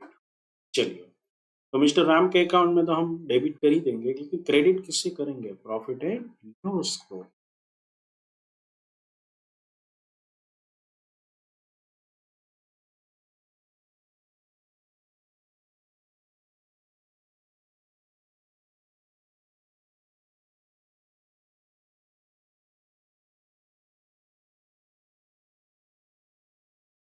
ये प्रॉफिट एंड लॉस है, वो प्रायर पीरियड आइटम्स के लिए हम बनाते हैं एडजस्टमेंट अकाउंट, ये आपको पता है. 8 number, amount ₹23,950 of purchase was wrongly posted as 22,5,930. चलिए, तो इसका डिफरेंस पहले तो निकालना पड़ेगा. 25,930 माइनस 23,950, तो ये 1980 हो गया. अब ये क्या था, purchase was wrongly posted as, मतलब परचेज ज्यादा दिखाया था. तो अगर परचेज कम दिखाते हैं, मतलब कम हो जाता है, तो प्रॉफिट बढ़ता है. परचेज इज एन एक्सपेंस, तो जैसे ही परचेज कम हुआ तो प्रॉफिट बढ़ा. प्रॉफिट बढ़ा तो क्या करेंगे, profit P and L adjustment को क्रेडिट कर 1980 से. डेबिट किससे करेंगे, एक ही अकाउंट है हमारे पास, suspense account, debit 1980. My dear friends, यहाँ पर हमारी जनरल एंट्रियां तो पूरी होती है, लेकिन हमें अभी दो अकाउंट और मेंटेन करने. चलिए फटाक से पहले इसको आइडेंटिफाई कर लेते हैं एंट्री, और उसे पोस्ट कर लेते.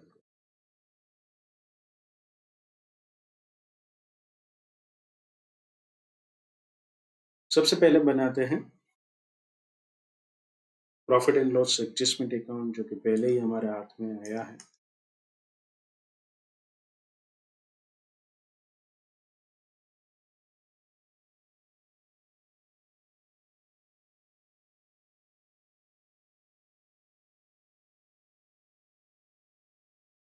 दो क्रेडिट है, 27,000 एंड 1 लाख.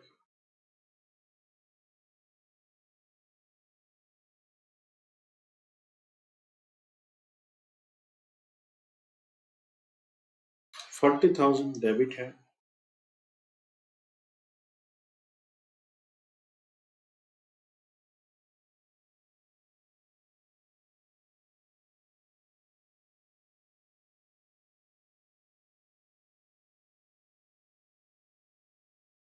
ये दो क्रेडिट है, 20,000 एंड 980.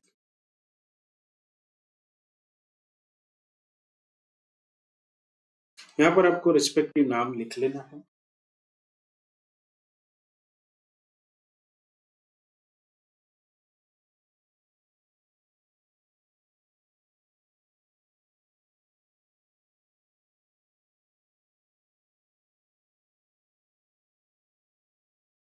तो ये रकम जो है वो क्या है, टू मिस्टर रतन्स कैपिटल.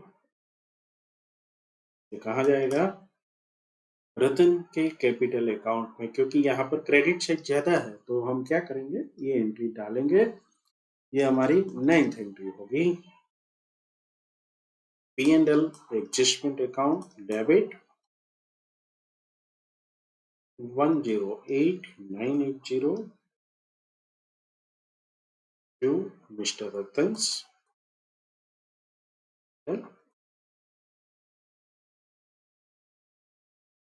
अब दूसरा अकाउंट हमारा है, वो है सस्पेंस अकाउंट. तो उससे भी देख लेते हैं।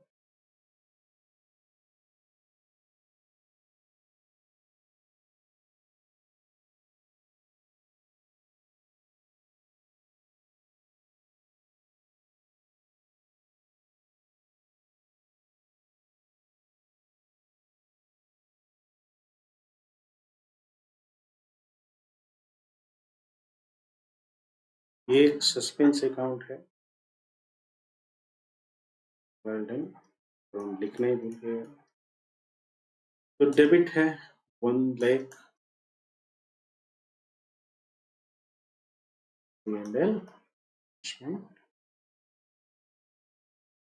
दूसरी एंट्री है 10,000 डेबिट की, जो चंदू के अकाउंट में।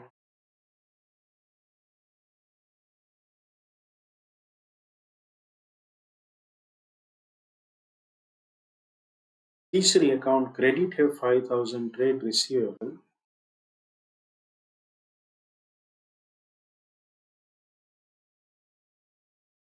ये एक डेबिट है 1980 का। इसमें क्रेडिट हो रहा है P&L।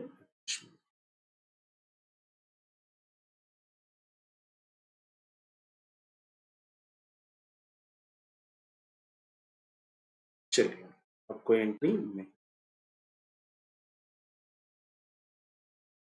ये 1,11,980।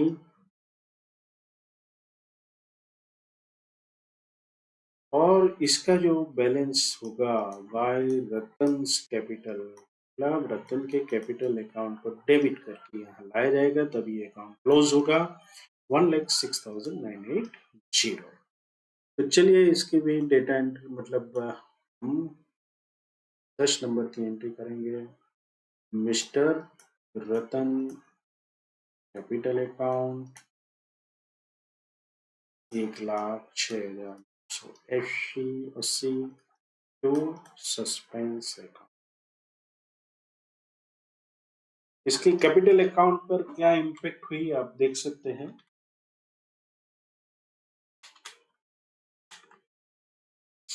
सिर्फ 2,000 रुपए रतन के अकाउंट में 2,000 रुपए बढ़े।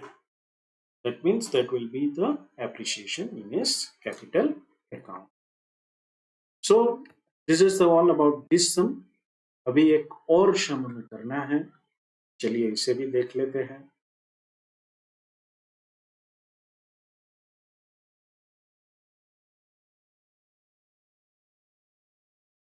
Mr. Joseph's trial balance as on 31st March 2020 did not agree. The difference was put to a suspense account. During the next trading period, the following error were discovered.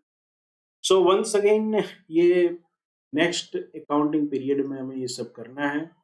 तो हमें क्या क्या लगेगा, एक तो जर्नल एंट्री करनी पड़ेगी और दूसरा हमें P&L एडजस्टमेंट अकाउंट बनाना पड़ेगा। If require we will prepare suspense account, अगर जरूरत तो ओके। तो चलिए शुरू करते हैं। Total of the purchase book. सबसे पहले लास्ट लाइन पढ़ लेते हैं। You are required to give journal entries to rectify the error in a way so as to show the current year's profit or loss correctly। मतलब ये correctly show करने के लिए हमारे पास कौन सा रास्ता है। हमारे पास रास्ता ये है कि प्रॉफिट एंड लॉस वाली एंट्री जो है वो हमें डालनी पड़ेगी। एडजस्टमेंट अकाउंट को नील करके कैपिटल अकाउंट में हमें पैसा या क्रेडिट या डेबिट करना पड़ेगा। Okay, that is the meaning of this line. पहला ट्रांजेक्शन है total of the purchase book of one page 5615 was carried forward to the next page as 6551। तो यहाँ पर डिफरेंस कितने का बनेगा, 6551 माइनस 5615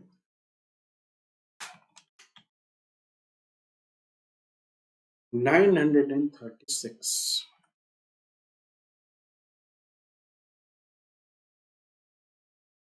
तो ये जो है अकाउंट सब बंद हो चुके हैं, तो सस्पेंस अकाउंट में से हम करेंगे। परचेज बुक का मामला था। परचेज आपने देखा कि ये फिगर कम है, तो जब परचेज कम होता है तो प्रॉफिट क्या होता है, बढ़ता है। प्रॉफिट बढ़ता है तो सिंपल क्रेडिट किसे करेंगे? P&L एडजस्टमेंट अकाउंट को, इसको क्रेडिट करना है। डेबिट किसे करेंगे? सस्पेंस अकाउंट, क्योंकि ये सब सारे अकाउंट बंद हो चुके हैं या तो नील हो चुके हैं। तो ये 936 रुपीज हम डेबिट करेंगे। ओके, दूसरा ट्रांजेक्शन,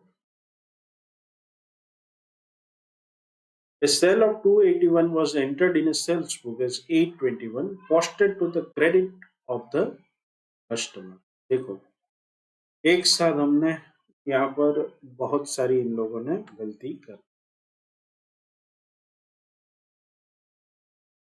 पहली बात तो ये है कि ये क्या था? सेल था। सेल था तो जब सेल होता है तो सेल्स बुक इज 821, मतलब 821 माइनस 281, तो 540 रुपीज की एक गलती की है, उससे प्रॉफिट बढ़ना चाहिए, सॉरी ज्यादा दिखा है। तो पहले तो P&L एडजस्टमेंट अकाउंट को डेबिट कर देते हैं 540 से।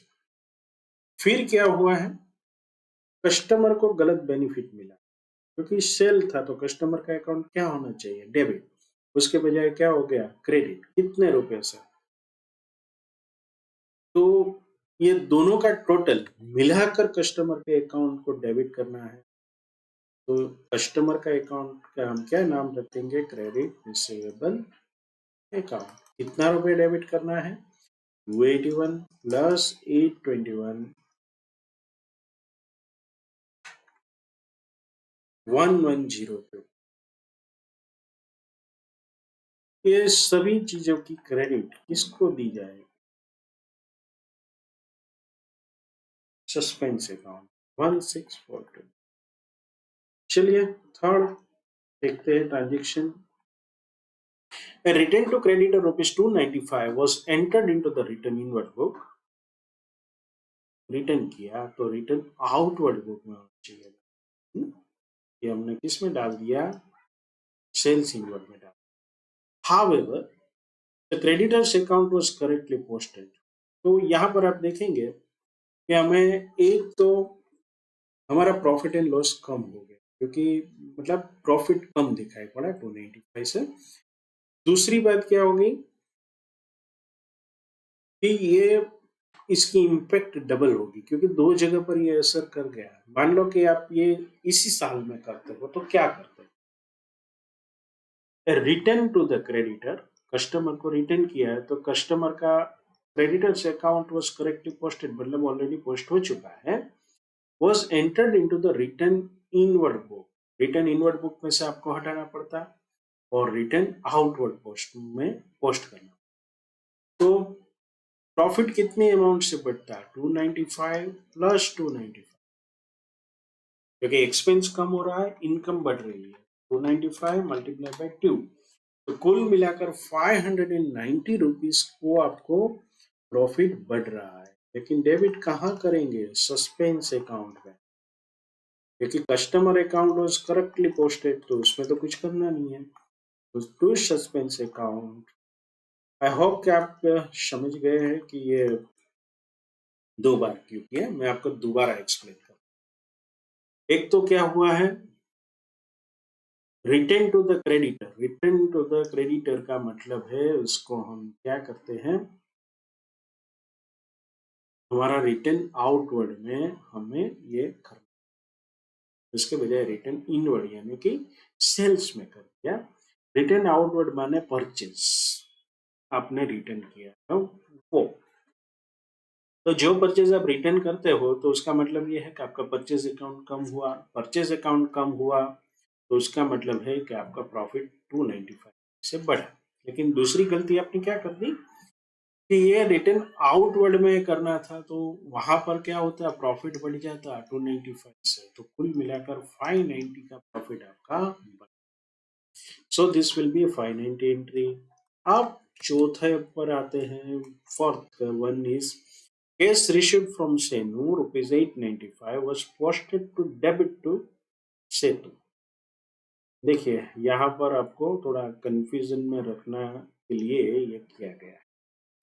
तो पहले तो इसके अकाउंट में क्रेडिट करना है, इसके अकाउंट में डेबिट करना है। ओके, यहाँ पर कौन सी चीज बीच में आ रही है? कैश। आपको क्या करना पड़ेगा? अगर कैश नहीं होता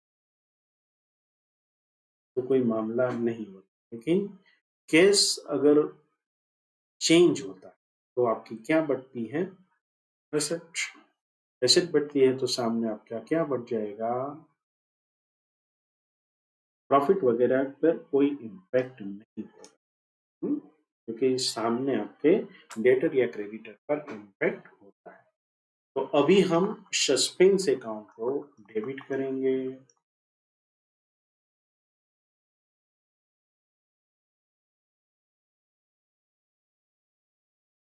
और दोनों के अकाउंट में, एक तो सेनु के अकाउंट में क्रेडिट दिया ही नहीं था तो पहले क्रेडिट कर देते हैं उसके अकाउंट को 895 से।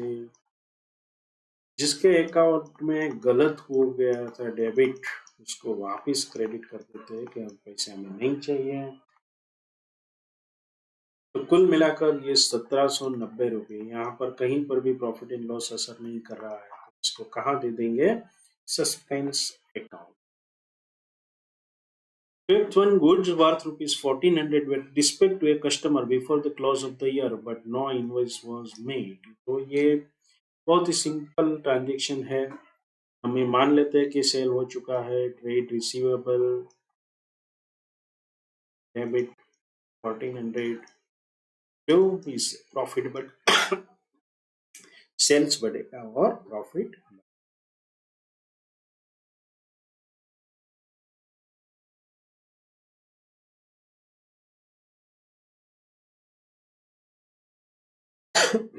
Sorry, good worth rupees 1600 were sent on sale or return basis to a customer and entered into the sales book at the close of the year. The customer still has the option to return the goods. मतलब customer के पास option है, तो मान लेते हैं कि ये cell हुआ ही नहीं, तो जो भी स्टॉक है हमारा,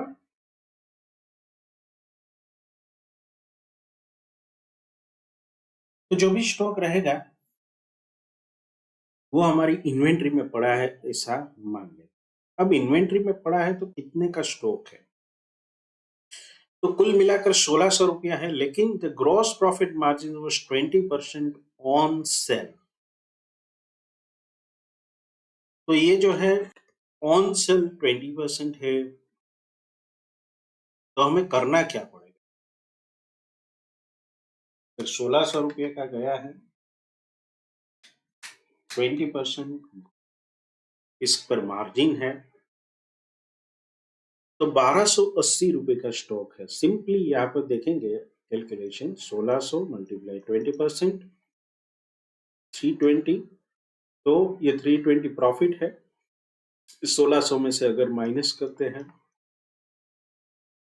तो 1280 है, वो हमारी कॉस्ट है, तो इन्वेंट्री कॉस्ट है। आपने अभी पिछले कुछ सम में ऐसा ही ट्रांजेक्शन देखा था, लेकिन वो अलग था। तो यहाँ पर देखेंगे कि आप हमें हर बार अलग अलग तरीके से चेक किया जाता है। तो एंट्री कैसे डालेंगे? पहले तो क्लोजिंग स्टॉक जो है उसको बढ़ाना है, डेबिट 1280। फिर ट्रेड रिसीवेबल जो है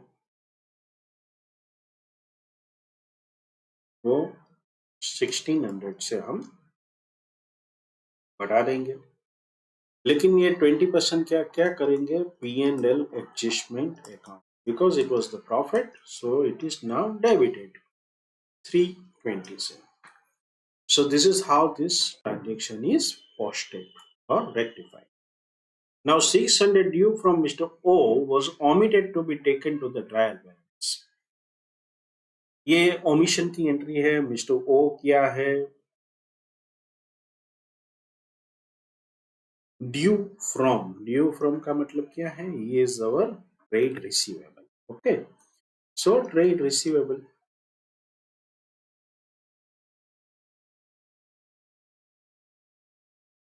टू सस्पेंस अकाउंट। अब देखेंगे एक एक वर्ड के अंदर हमें ध्यान रखना ड्यू टू होता तो क्या हो जाता, पूरी एंट्री बन। Now, sale of goods to Mr. R for rupees 3,000 was omitted to be recorded. तो नेचुरली ये वंस अगेन ट्रेड रिसीवेबल का मामला है, लेकिन ये on behalf of mister R है। आप उसके अकाउंट को भी डेबिट कर सकते हो, देयर इज नो इश्यू।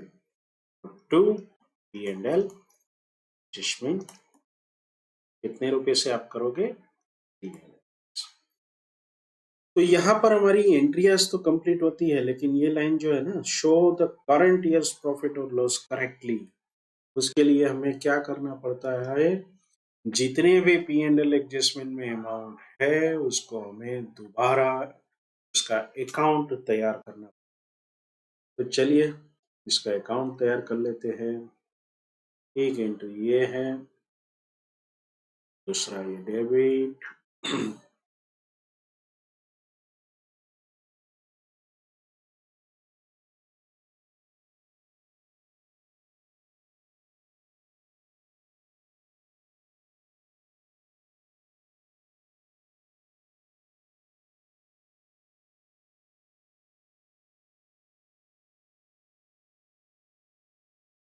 तो यहाँ पर आप देखेंगे कुल मिलाकर 5 एंट्रियां हैं। तो चलिए फटाफट हम profit and loss adjustment account को बनाते हैं और उसकी एंट्री भी जर्नल में डाल देते हैं। So this will be the profit and loss adjustment account. मैं यहाँ पर सिर्फ डेबिट क्रेडिट के फिगर लिख रहा हूँ, 936 एंड 540। आपको यहाँ पर नाम लिख लेना है एग्जाम में।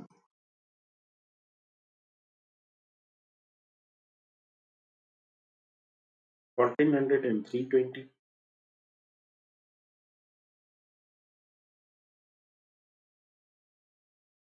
$3,000।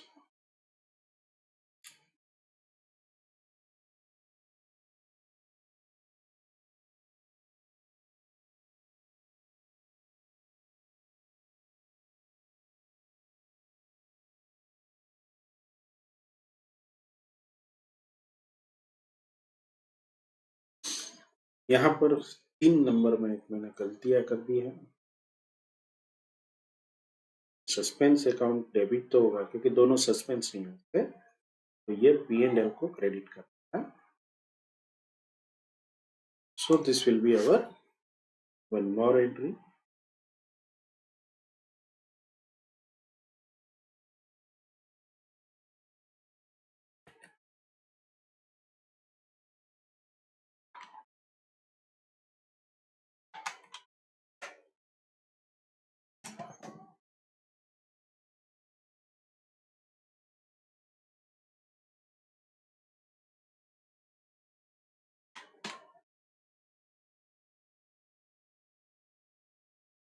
ये जो होगा टू कैपिटल अकाउंट, यहाँ पर डेबिट होता है, उसका मतलब क्या होता है, क्रेडिट होगा कैपिटल अकाउंट के अंदर। तो चलिए ये लास्ट एंट्री भी हम डाल देते हैं 9 नंबर की।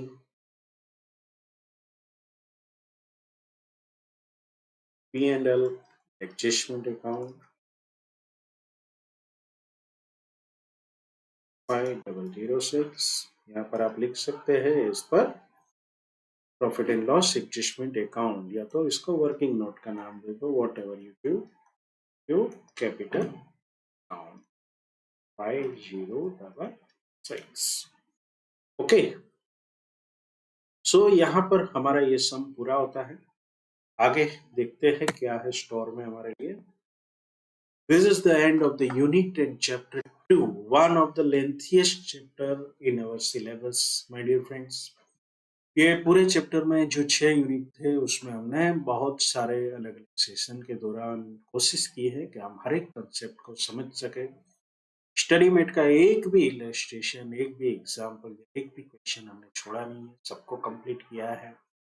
कुछ जो प्रश्न पूछे गए थे पिछले एग्जामों में और जो रिलेवेंट थे उसको भी हमने कर लिया है।